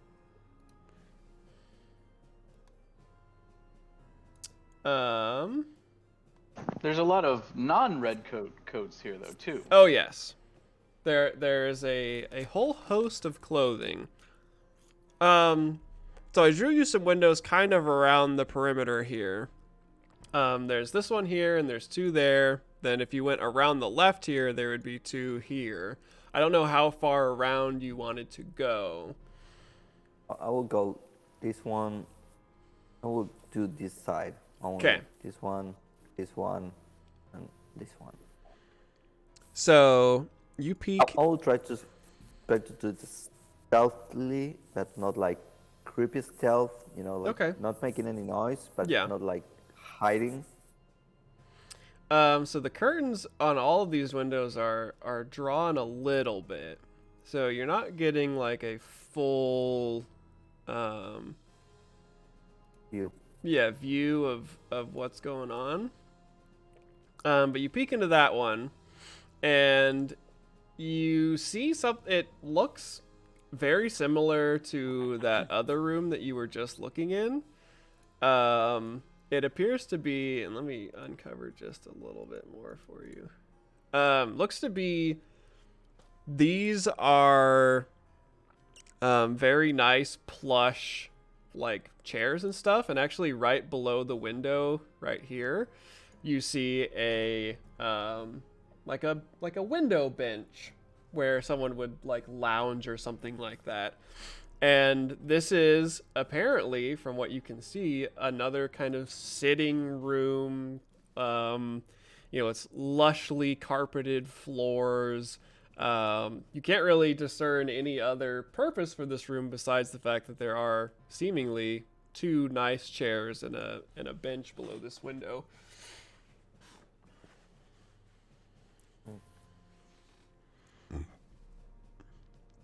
And so then the next 2 are a little bit weirder. You peek into this room, and essentially, just like right across from the window, you see wooden wall. And you peek in this one, and it's basically the exact same thing. Just Like a hallway. yeah, or it's something. just hole? it's just like you're looking into a hall. None of these windows can be opened, right? These are not openable. These are just Okay. they're almost entirely decoration as instead of functional. I'll go back. Oh crap! I can't. Oh, and we You are know back. what? I'm just gonna try the door. Unreasonable to think that maybe the red coats are here because Somebody took them? Were possibly spies. Yeah. I want to just try the door. While this is all going on, I would like to search the redcoats' pockets.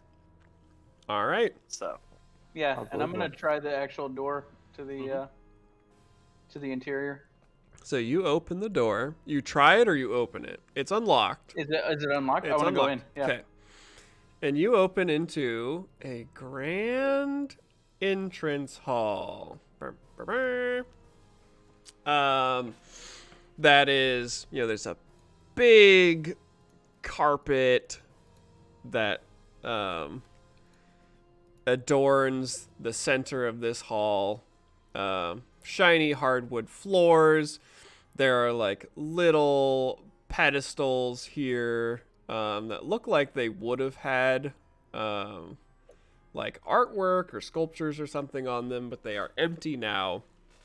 And then this is a grand staircase that goes up to a landing here, and then T stairs go either direction upwards. So it's one set of stairs, a landing, and then another set of stairs that goes up. And you can actually see just a little bit. Oops. Reveal area, please. That sort of overlooking the stairs up here, there seems to be some kind of like landing, almost like balcony style thing. Because instead of a wall being here, there's like a banister kind of thing. This is some straight up Django shit I'm seeing right now. Jenga? Django? Oh, the movie Django Unchained. Yeah. Yeah, this is. I mean, Yes. like, if you're thinking colonial architecture, you're thinking the right Straight thing. up like that. Yeah. So you search the pockets of the Yep. redcoats, and the first one that you pull through, you pull out a little like pamphlet piece of paper thing, and it's a written note that's clearly written to a rebel spy that would have been held in the pocket here, which kind of tells you that, oh, like, maybe our initial assumptions are kind of correct, that this coat was here as part of a disguise that a runner would take if they were doing something clandestine. And then you get to the last three, and you pull out a sealed little envelope thing that has the King's Royal Seal already broken open, but it would have like held the envelope together. And in very formal handwritten script, it is an order from the the royal army, the redcoats, to come and investigate an address sort of off in the wilderness here in New Jersey. This address. Yeah. Okay. Okay. So shit, there might be some here. So I'll follow one and be like, so some of them did appear to be that of spies, but some of them also appear to be sent here by the Royal Army, because they've got notes, and I'll like hold up, or like letters, and I'll hold them up. So the last All right. three of them had letters, and there were 3 horses, so we should be cautious for sure. Definitely All hang right. on to those. Well, I want to go upstairs. Okay, you want to go upstairs first? Yeah. No. I think it's best to go. So that I do want to say, as for map making purposes, these like little jutting out rectangles are doors. Doors. Yeah. Classic. Well, want the one to the right should be that sitting room that he was looking in the window at, right? That would make This is where we sense. split the party. Do it. I want to. Can I hear something? I want to do an eavesdrop here. Yeah, do an eavesdrop.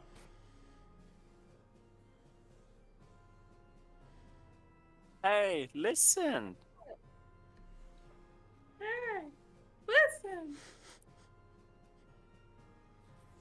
That thing, the other Oh, disc nice. is just blowing up.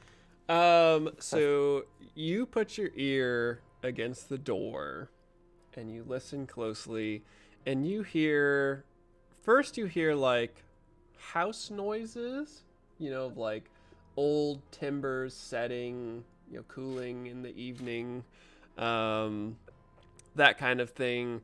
And then you hear sort of like through the wood of the door. It's not really like on the other side of the door, but you do hear the clomp, clomp, clomp of what sound like footsteps on wood. I make like Um, some. you would say that it's on the same level as you. That it's somehow, you're hearing the creaking of wood. And as you're listening, you do hear the crack of thunder outside as the rain continues. I'm gonna reach behind us and slowly close the doors back behind us, Okay. quietly as possible. Good call. What did you do with the horse, Nate? It's Mine outside. is tied up outside. Yeah. Loosely. Okay. And I will, just for the sake of, continuity, all 4 of your horses can be tied out here after the other 3 bolted. Well, where's our herbalist friend? Her horse is there too, and she's trailing along. Chilling in the mudroom.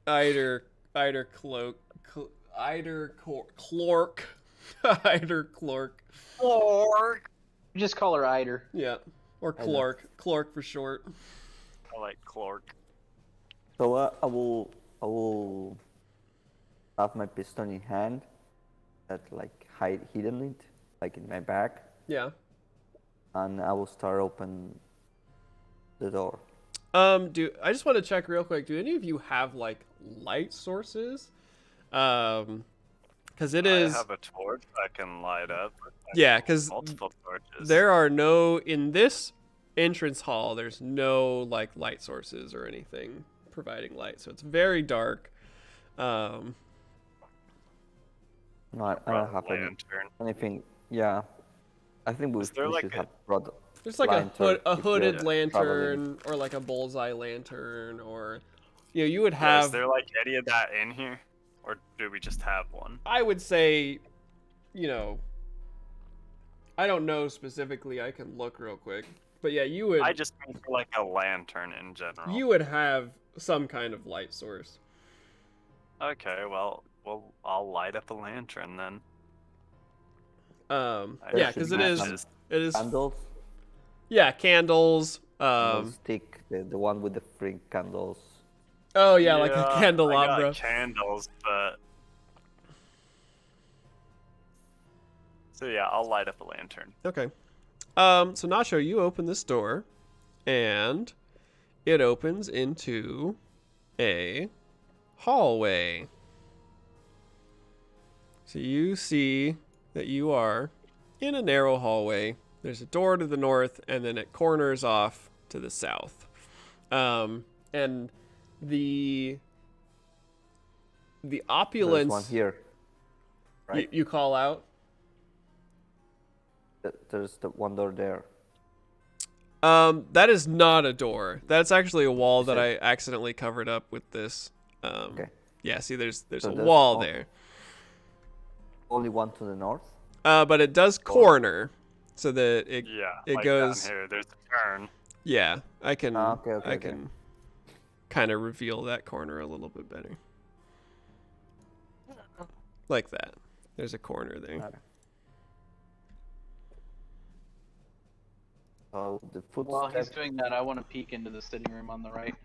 Okay. And you peek into the sitting room on the right, and pretty quickly you can get a sense of this space. It is kind of an oddly shaped room due to the geometry of like the front of the house. Oh, I botched that horribly.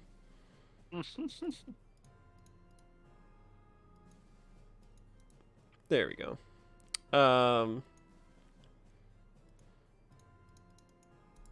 So you peek into the sitting room, and there's 2 plush sofas and 2 armchairs, and then this really nice like lounging couch under the window here, and then there's another small like like dry bar kind of thing with glass bottles and decanters and that kind of stuff. Are those two different doors that I can see? There's a jutting door here and a door down Yeah. here. through? Okay. And yeah, so it is a big ol' sitting room for hosting other rich families to come by and have a drink and talk about rich people things. That would be where that would take place.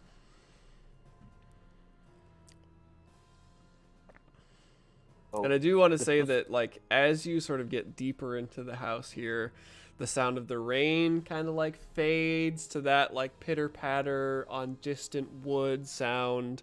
And you're kind of enveloped in this sort of almost claustrophobic-ish kind of oppressive silence that is punctuated every so often by the creak of a floorboard or the crunch of like boot on carpet as you guys are kind of moving around this entrance hall.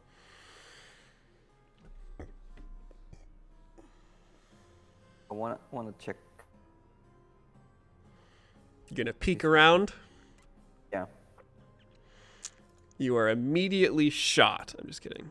I dodged the bullet. I dodged the bullet.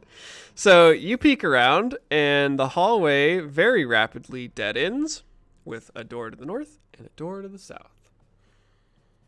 I know where this is going. I have a quick question. Are there any? Because I assume we're tracking mud, right? You are now, yes. Yeah. Are there any other muddied footprints, even if they're drier, besides ours? No. Okay. I want to light one of my torches that I have Okay. with the matches that I have, and I want to kind of gesture at No Clob to follow me into this room. And this I one want to is- open this door here. Yeah, and this one is also not lit by any sources. Yeah, so that's why I lit the torch. Yeah, so you cast flickering, dancing shadows throughout this room. You can see out the doorway, or out this window to the south here, that it is full dark out now. Are there any standing candles or anything like that that I can maybe go around and light real quick to try to illuminate the room? Yeah. So there would be along the walls, there would be a variety of little oil lantern kind of things that could easily be lit with like a match or something. And once they're all lit, they provide pretty decent illumination for the whole room. So I want to do an eavesdrop on this door and then potentially open it. Okay. So eavesdrop. I hear nothing. Yeah, you hear the boom of more thunder in the distance. Do you have eavesdrop as a skill, No Club? Do you have a point in eavesdrop? I don't remember. The way you would tell. No. Okay. Okay. I guess I just want to open it a crack and kind of peek in. All right, so the door opens to the north, or like you'll be looking south. The door is like opening northward, and you peek out, and you see Nothing. a wall that's I want to a open. ways away. Okay. All right. I want to open it enough to peek around to the north. Oh, so you would have to fully open the door because it's swinging to the north. I should have said. Yeah. So you want to So I wanna- just like poke your head in and I want to look like around. squeeze my head in and look around. Yeah. Okay. Like around the door. So this Headshot. you are immediately shot. Um, Why does everyone get immediately shot in this game?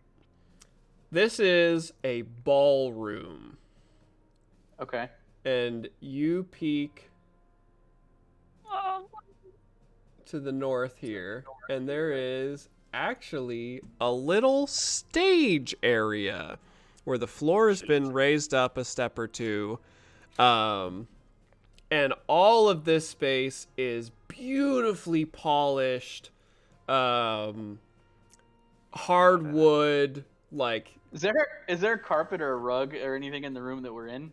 Yeah, so this is all plush carpet. I want to wipe my muddy shoes off before I step onto the nice floor. Oh my god, ruin the carpet. Yeah, so this is all like very plush, soft, like almost cashmere, very Ruined rich. carpet. Yeah, ruined, mud caked. And then this ballroom is all like almost gymnasium style, like hardwood polished floor. And to the north, there's this like crescent shaped stage where it's raised up, where like live music could play. For the record, with him cleaning off his shoes, never crosses my mind once. Yeah, you just keep clomping. Hell yeah. Keep going. right. Guillermo, you wanted to do something real quick. I want to pick. You want to One. pick? Oh, you want to peek? Pick. Yeah, I want to eavesdrop and then open it a little bit. All right. Slam me with that eavesdrop. I'll probably follow Guillermo so he's not alone. Yes. Ooh, You did damn. it. Right on the money. So Yeah. you're listening, and you hear on the other side of this door a door open and shut somewhere to the north of you. Okay, so I tell Zane, Yep. and with my gun in my hand, I open the door, start picking. So you open the door and begin peeking your way into this room. And the first thing that you see is... I shoot it. You shoot it. It's Shoot a a couch. giant dining room table with high-backed chairs, sort of haphazardly spread around it. And as you're creaking this door open, this room does have some illumination already as you're like peeking in. And you hear from the other side, somewhere to the north of you, a woman's voice says, "Hello? Hola? Who's there? Show yourself." And you hear the get my- hammer. You hear the hammer of a gun cocked back. I'm gonna get my rifle out with one and like hold it with one hand since I have the lantern, so it's not like ready, but it's like out. From where I am, with these two doors potentially being open, can I hear him talking to someone? You probably would have heard like muffled voices. That could just be us talking. I mean, it is technically one of you talking. Yeah. So I will say, you're here to help. I'm going to poke my head so I can see you. Don't shoot me. Blam! And you'll hear the voice say, "Okay, who are you?" And you poke your head in, Yeah. and this is a grand dining hall. Like this. And it is dominated by this giant table with 10 chairs on either side. And standing just to the north of you is a woman. And she is right here and pointing a gun at your face as you peek your head around the door. Perfect. And she says, "Who sent you?" We are here to. We were sent here to investigate. We we didn't hear anything from here from days, and now we are here. Why are you here? And she's like, "Oh, you wait. What's the safe word?" And you were told a rebel safe word. Like What's What's the safe word? yeah, like sick hunt draconis or something, some Latin phrase. Like pineapple. And you will both trade the safe word to each other. And she immediately uncocks her pistol, and she's like, "Oh, well, okay. So what? Why are you here?" And she kind of like holsters her gun and seems to relax a little bit. Because I want to move towards the sounds of muffled voices. You want to go back through the entryway, or are you gonna go? Yeah, back through Okay. the entryway. I want to move towards the muffled voices that I heard. Okay. I'll I've got six, so I'm follow mine. move here. Okay. I will follow in if he's going in, because I don't want him to be alone. Yeah, I mean, you all can pile in. She'll just kind of like, No, I blocked the door. Behind me. Motion for Interplop to go with us. yeah. It's your plop. It's your Clork. Eider Clork. Eider clerk. Clark, come on, Clark. Come on, Clorky. Come on, Eider. We haven't heard news from this safe house. How long was it? Like weeks? Yeah. We haven't heard news in weeks, so we were Weeks. sent to investigate the potential threat of redcoats overrunning the safe house. And you'll see that Why are you here? as you guys enter, this like dining room table has been overtaken by seemingly like rebel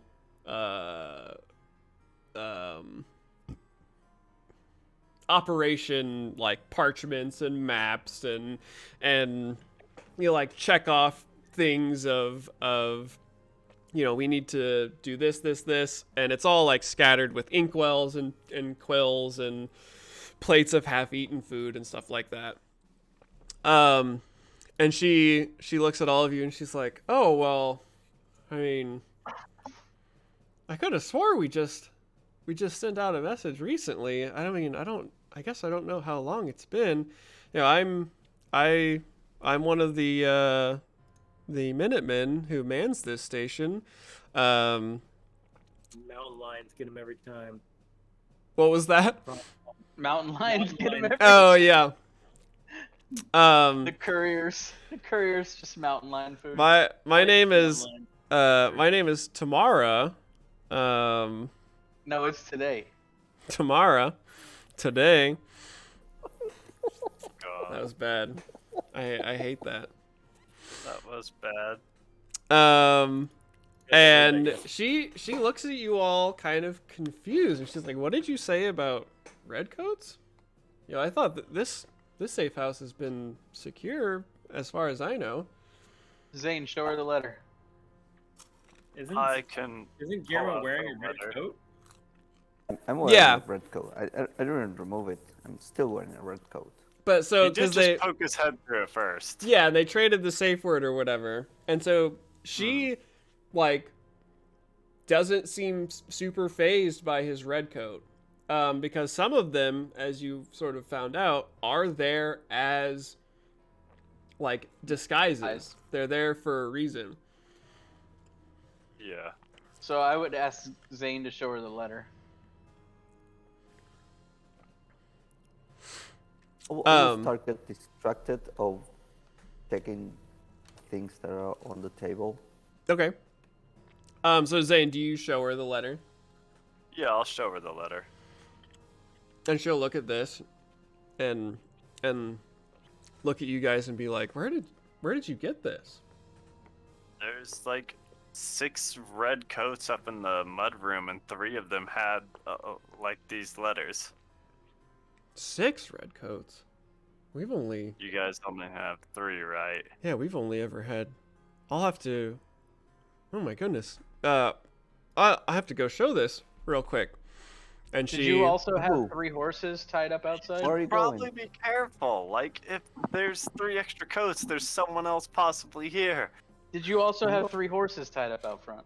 and she I don't looks trust between her at the group of you, and she's like, "No, we don't have any horses tied up out here."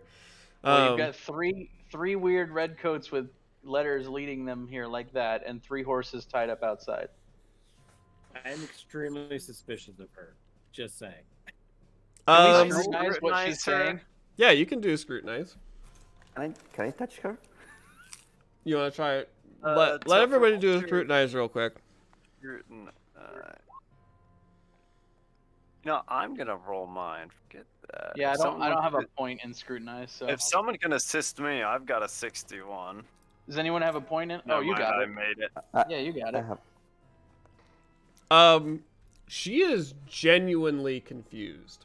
She's not even like giving the facade of a lie. Yeah, Um, okay, so I'm gonna tell her don't go running off. There are possibly redcoats here, and you didn't even know it, so they could be anywhere right now. And she'd be like, "Well, This is a big the house. the scholar is gonna have to know about this real quick. He's working on that whatever that thing is he brought here, and we don't want it to fall in the wrong hands." Lead the way. And Didn't she go will, with you then, so you're not like alone. Lead the way. and she'll say, if you 5, because there's 5 of you now.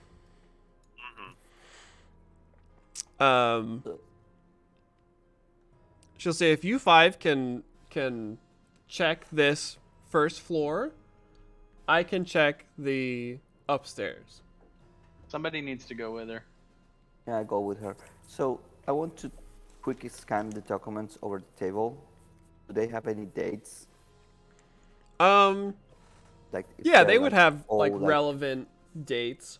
Things from 1776, January, February. They have something like from this month. But yeah, there for the wouldn't future? be, as you're like scanning for things like where like messages that would have been sent during the time that they haven't received any communication. If there's anything like this month, like they send Like any some plans for a invoice. future date Yeah. coming up? Exactly, something that puts her in the same time as us. Like if she's not living like in the past, or something time weird thing going Yeah. on. So you see that there are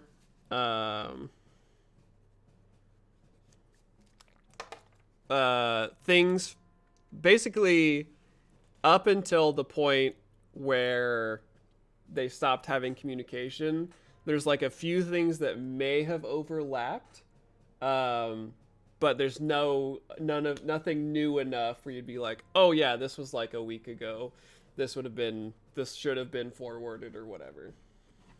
Okay. And so while you are scanning that, she will duck through this doorway, and you hear the open and shut of a door, and then you hear the open and shut of another door. And if you want to try and race after her, give me an athletics check. She basically like, you guys look around down here, I'll be right back. And she goes through the doorway. And I want to open this door that I'm standing next to, the middle one in the room.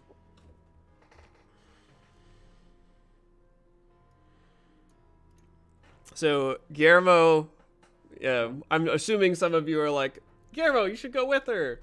And you... Just keeping my eyes through the door that we came through.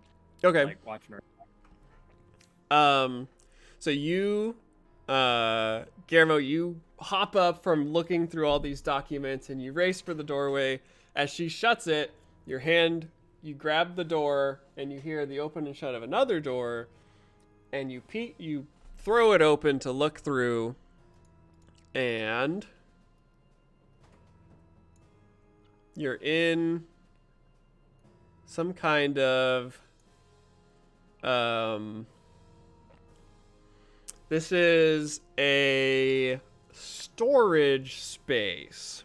And again, it kind of goes around the corner here. Like this.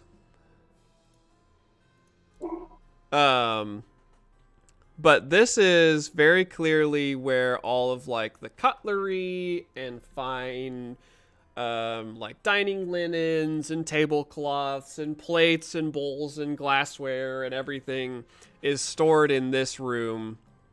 All of it basically there, kind of disheveled. Maybe things have been left on the counters and stuff like that. And so Albert, you peek into this room, and it is essentially a hallway, like, what's the word for it?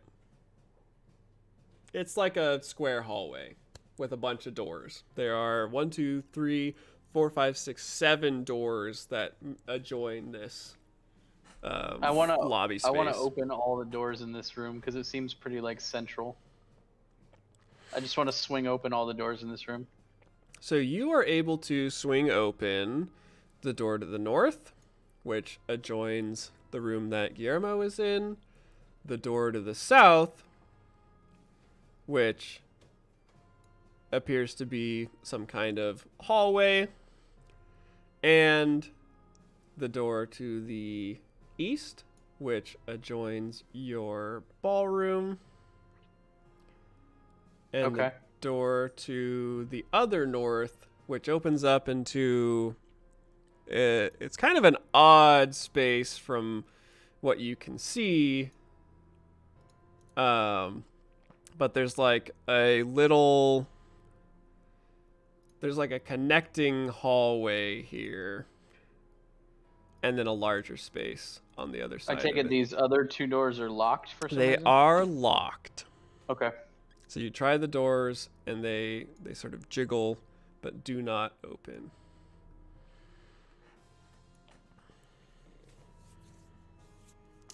And What about other people? What do you guys want to do? Well, she did say to search down here, so. Well, if you want to, I guess, go down that hallway in the bottom left, like I where mean, I'll do that. Guillermo was at before. Yeah, I can head that way. Torch in one hand, rifle in the other. yeah, so there's a door to the north and a door to the south. So I'm gonna head north into this hallway. I'll open the door to the south.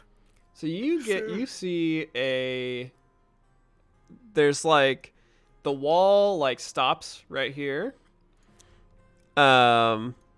And kind of like feeds into this hallway going to the Ow. Let's see. Oop, that's not my reveal tool. Oh, that's the hide tool. I want a reveal area. Follow Zane as well. It's a good call. Yeah, so you see that this is a kitchen to the north here. It is A kitchen. yeah, lined with ovens and stoves and storage closets and actually I revealed a little too much, not that it matters too much. But those look like stairs. Those aren't stairs, you can't see that. And there's a little door in this kind of like island pillar area. So this is counter space, and then this is like goes floor to ceiling wall. And then the rest of it is kitchen prep area. There's like knives and pots and stuff hanging from the ceilings. There's pantries and cookware, and it looks like it's been used. I mean, there's like dirty pots, there's food sort of mid-prep, that kind of thing. All right. Ignoring the stairs that I thought I saw.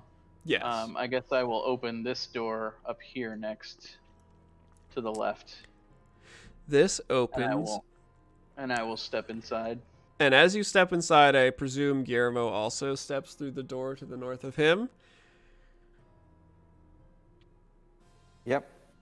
And you guys meet in what appears to be it's like a tiny, cramped little dining hall. And so this is a long table, and the stools are actually short enough that they fit under the table. And this is, it looks kind of, you would all know, living in this time, that this is where the servants eat. So this is the hidden away servants' dining quarters. And so it's a rough wooden table, no stools with no backs that fit under. There's like maybe a few like cupboards and stuff along the walls for storing like the bad cutlery and like the shitty teapots and stuff. But this is very much for people to eat where they don't want to be seen or shouldn't be All right. seen. Let's make Eider go through the door that's next to her, just to make sure that we didn't miss anything there. Yeah, so Eider doing her part to explore goes through this door here and reveals that this is a little T-shaped hallway. Okay, that's what I kind of figured. With the doors open, she can probably see me up north. Yeah, if you're leaving them open, she would be able to like spy you. Follow behind us. Okay. Yeah. Nate, do you want to open up that door down there so we can see what's in the southern room? Yarp, I will open her up. You gonna step in? I will look in. I'm not gonna step in yet. Okay. So you peek in, and this is not revealing. Here we go. You peek in, and it is what you see is another very nice high-backed plush chair, and then a giant fireplace hearth kind of thing. And this is another carpet. Or is it? It is barely smoldering. I'm gonna eavesdrop to see if I hear anybody. Okay. Yeah, nobody's in there, so I'm gonna walk in. Nobody's in there. There's nobody there. I didn't fail the roll or anything. It's fine. Really trust follow behind. Absolutely. And you step into this room. Almost has a more like preternatural silence to it. And this is a library. So there's floor to ceiling bookshelves with rolly ladder things that are hooked like along. Hey, there's the ladder you needed, Nate. You're right. And so this is a big long table, and then there are two chairs sort of facing the fireplace here, and then this is a rug fashioned from a mountain lion skin. And so it is that. Of course it it's is. like spread, big fangs, and it is. Check inside the mountain lion's mouth. You peek into the mountain lion's mouth, and it has lots of very big teeth. About right. That's exactly what I expected. I'm gonna Is there any- search. So this table here is piled with books. Sort of haphazard, half opened, some of them, like hanging off the edge, big piles of books. It appears that someone had been pulling from the shelves, because you can see around you that there are empty spaces where someone had taken a book out and Yeah. placed it on the table So- here. I want to do like an awareness to look for any books that catch my eye or anything out of place or anything weird. Sure. So, Oh, awareness. Is there Oh any- my god. So What was that? We didn't hear what you said, Wolf. Is there any wood readied by the fire? Yeah, there'd be like a you said it stack was of just smoldering embers. There'd be a big stack of Yeah. like not bundled, but like a metal firewood container where someone has chopped and piled wood in here. While he's looking, I'm gonna add in a couple pieces of lumber because if there's nothing here, we're gonna want to come warm up after being outside in the water in the wet. For sure. Yeah, so the fire, you're able to stoke the fire to life pretty easily. The wood is nice and dry. There's already some burning embers. So Zane, even with your failure, you are sort of peering over the books here. And there seems to be a pretty common theme among the stuff here. It is this kind of eclectic mix of like ancient Greek mythology and the different like pantheons of different religions, and then mixed in there's like treatises on like the innovations of mechanization and watchmakers almanacs and even like things about like occult rituals and folklore of witchcraft and that sort of thing. Someone has been studying up, apparently, on a variety of strange topics. While they're doing that, I want to open this door in the kitchen. This door in the kitchen. It's a descending staircase. Ooh. Who would have guessed? I want to yell back to Eider and tell her to find the others because I found a staircase that leads somewhere. And she'll Well, I mean, go. she probably knows where it goes. Does any Eider? this She's area? she's you guys. Oh, okay. Yeah. Sorry, I was thinking of the Eider other is one. Chris's character. Yeah. So yeah, I tell her I kind of yell back at her to get the other two. So Nacho, there is a window that I just drew in the servants' eating area. Okay. And are you wanting to peer out? Yeah, just in case. So you peer outside and see. Oops, what have I done? And you see Have I the done? outside. Shocker. Yeah, it is super dark, and actually, make me an awareness as you're or scrutinize, I suppose. You're looking out, and it's raining. It's not like pouring outside, and there's kind of like this swirling mist in the darkness. So when you like pull the shade aside to look out, some light kind of casts out from the interior of the house with your lantern or the and you are looking.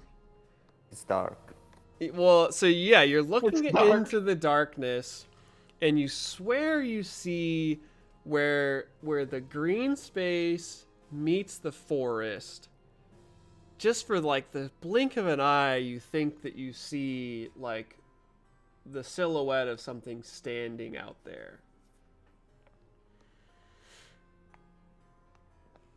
And you can re-roll that with fortune if you would like, but you do not have to. No, because when I roll for a fortune point, I have two special things that happen. Oh yeah. So yeah, when I spend a fortune point, wait, I need to find it. Where is oh, here? So when I spend a fortune point, I don't roll it, and I get an automatic critical success. But Nice. when I do so, I get down in my peril Ooh. track, so I don't want to use it. That would be, if you did that, that would be really cool. I just want to say, because it would fit very well with what's going on here. Okay, yeah, let's do it. Okay, so you spend a fortune point and you Point and peer go into the murky darkness. And you are looking where this green, like the lawn meets the forest. And you see something standing out there, just barely touched by the light coming from you, like, opening the curtains here. And as you lean up against the glass, and you're like, what in the hell is that? And then there's a flash of lightning, and in the split-second flash of the lightning, what you see is a fully grown male buck deer standing on its hind legs like a person, looking at What you. the fuck? Its Fear eyes, the deer! Fear the deer! its eyes reflect the lightning flash, and as the darkness sort of falls back over, your eyes readjust to the darkness. You're looking back, and you can't see the silhouette anymore. I can't. Nope, I'm out.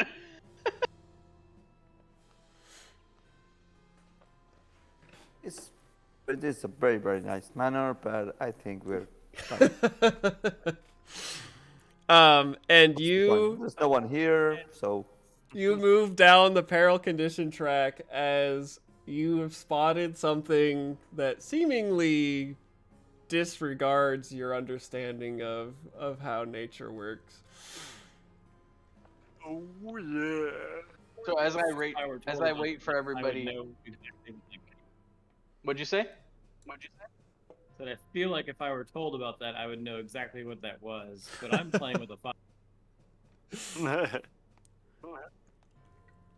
All right. So as I wait for everybody to gather up here, Oh after yeah, everyone because arrives, I kinda wanna- Eider comes down, and she comes in and she says, "Oh, Albert says you found a staircase that goes down. You should come and meet us Okay. there." Okay, I want to check this door on my way out. Yeah. So this is a another sitting room style thing, but this one is very much a more intimate. And there are, like, on the chair here, there's like a book that's been left kind of idly sitting on the chair. This is a like reading / whiskey / sitting room where you would go into the library and get something and have a nice pleasant sit to read with the sunlight streaming through the Too bad window. I can't enjoy this. Nope. So yeah, Eider will sort of, come on, guys. Yeah, Albert I'll wants follow to now. show you I just something. wanted to check. So I found these once stairs. we Who are- wants to go Do a down first? trap. So once we are all together, I'll tell them about the deer human Okay. thingy. Oh, that's concerning. How does everybody Yeah. react to Guillermo's? I just A little I just unsettled don't- because Mouth agape. was- you mentioned the deer person and the whole thing earlier. You said like having the baby that came out with like furry legs and hooves. I'm just like, oh god. Hey man, I don't make the rules Hey, here. you're Oh. I'm just the DM. I know. It's So- the deer hunting you, Zane? The thing No, you I gave birth? I didn't give birth. I helped with a birth some time ago, and it wasn't a normal human baby. It had like hooves and like fur on its legs and stuff, and this is just like it makes me think of that, and I'm concerned. So I don't do close up combat. So who wants to go down these stairs first? I'll follow behind you. I'll go. Guillermo, this creature you saw, did its eyes glow and look like a very tall person? Yeah. I described it. It was deer with legs. It was humanoid deer with. Did it have horns? Yeah, so it very literally was a deer, a buck you. male deer with full antlers, standing on its hind legs, little front legs sort of at its side, staring at you from the forest. Jesus Christ. Frightening. If anyone gets the sensation to start eating other people, don't do it. Guillermo, What is what wrong with describes you? a Wendigo? It's a Wendigo. Wendigo ate my whole family. Oh. Oh, It's a native creature that inhabits these areas. I've been somewhat on an eye for them lately. Like, since my family was eaten. That sounds unpleasant. Since my family was Guillermo, if eaten. you want to check out the basement, I'll follow you. So yeah, do you all request that Guillermo goes down into the basement? I mean, First? I think he offered to, didn't Yeah. he? He offered, yeah. Okay. Yeah, so. So We'll follow him down. Guillermo comes down into the basement. We've still got rifle out, so. Yeah. And so the basement is actually just Transition to a new corner of your map. Yep, it's actually just south. If you scroll Oh, it's down, tiny. Okay. it's not Look where we it's not are. necessarily tiny.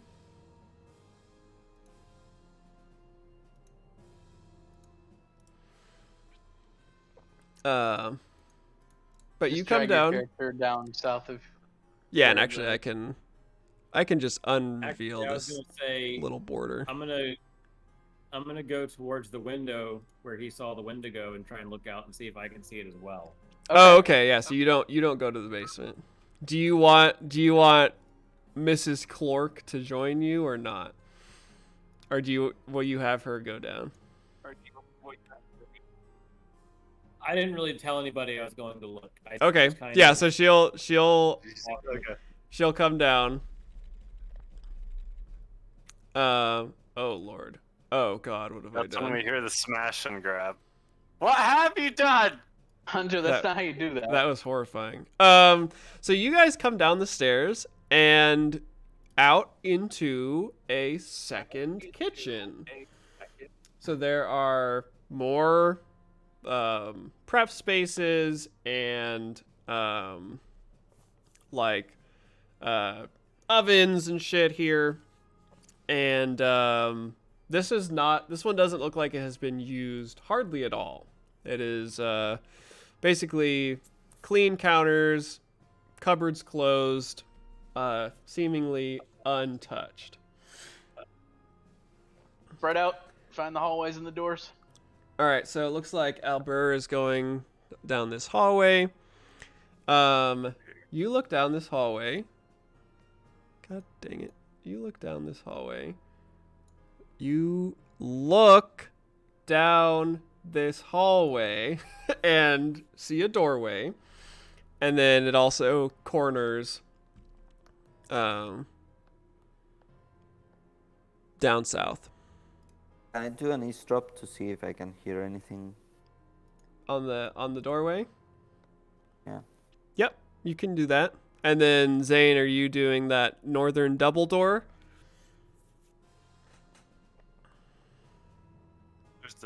That's a double door up Yeah, there? that's a double Okay, door. Yeah. Go I for mean, it. I'll listen while I'm here before just opening it. So. Okay, yeah, both of you do your eavesdrop. Okay, so Ignacio did his. So you're listening, and actually, I would love for. I'm not listening. All right. So Zane, you put your ear against this door, and actually are surprised when it kind of just like gives way under your weight. It's not actually the double doors are not like sealed or Like locked latched? or anything. It's Yeah. like big saloon doors. Oh, okay. But they're like tall wooden. They block the whole way or whatever. Yeah. So you I kind guess of I'll step in. Yeah, you kind 'cause of they're like gonna know because I've got a light if someone's in there. you kind of stumble as you lean against the door here. Whoops.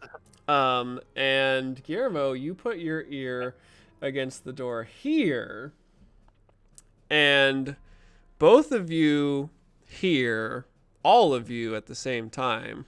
So actually, we'll reveal this area for Zane. Somewhere to the south of you, in the basement here, all of you, and this is a little muffled for you, Knocklob, upstairs, but hear the unmistakable report of a gunshot explodes from somewhere muffled by the doors south of you. Just like a boom. Hey, Kind of. I assume I can see down this hallway. Yes. Is it from that direction? It is Did from I the hear- south, but South. from you, it's gonna be like to the south, west. Okay. I'm So gonna break you, my concentration looking outside and start beelining it towards where I know everybody else is, because I don't know what that shot was. I just know it came from where they were going. yeah. So it came from downstairs. Okay. Did you want to make like a scrutinize or something to look out the window and see if you could see something? Or I'll you use could your rush in judgment there. if I have enough time. You would have had enough Between time when because I Oh yeah. they've been wandering around and opening doors and stuff. So you could definitely like look out the window and be like, "Oh, I want to see this thing that he saw." Absolutely. While he does that, I guess I'm gonna walk down this hallway because I can see the other end of it and just look down any hallways that I pass. Unfortunately, you are 5 points over. Oof. We're having some close rolls tonight. My God. So actually, I'm probably going to stop it right at the gunshot. Ah, I wanted to It find is them. 1 o'clock, our Yeah. natural stopping time, and yeah. Thank you Cool, everybody cool. for watching. I'm having a good time. We're doing a little bit of a slow burn, getting it started. But we will be playing this horror story next Friday and the Friday after. So we've got 6 more hours of spooky, scary Flames of Freedom content here on the Zweihander RPG channel. And I would like to thank my wonderful cast members, Topher, Hunter, not me. Nacho, and not Nathan. Yes. And yeah, so this is Fiends and Friends in partnership with the Zweihander RPG publishers, Grim and Perilous. And we will be here every Friday at 10 Central doing different kinds of Zweihander games. And also you can catch our other shows. Fiends and Friends has our own Twitch channel where we do a rotating selection of one-shots for different systems. We will be finishing up our Star Wars 5th edition session this coming Wednesday, which has been super fun. Playing a Gamorrean Jedi, and Nate is a tiny little Babu Frick Anzelin, and Chris is a little bat boy. And then on Saturdays, which we actually won't be doing for like all of this month, but normally on Saturdays we do a D&D 5e High school fantasy yeah, high fantasy thing. high school. But yeah, so tune in Wednesdays, tune in Fridays, all kinds of fun stuff coming. We will continue this gothic horror story next Friday at 10 Central here on the Zweihander RPG Twitch channel. And that's what we got. That's what we got for tonight, and we will see you next Friday. Thank you for watching. Later, nerds. Nerds. Later, nerds.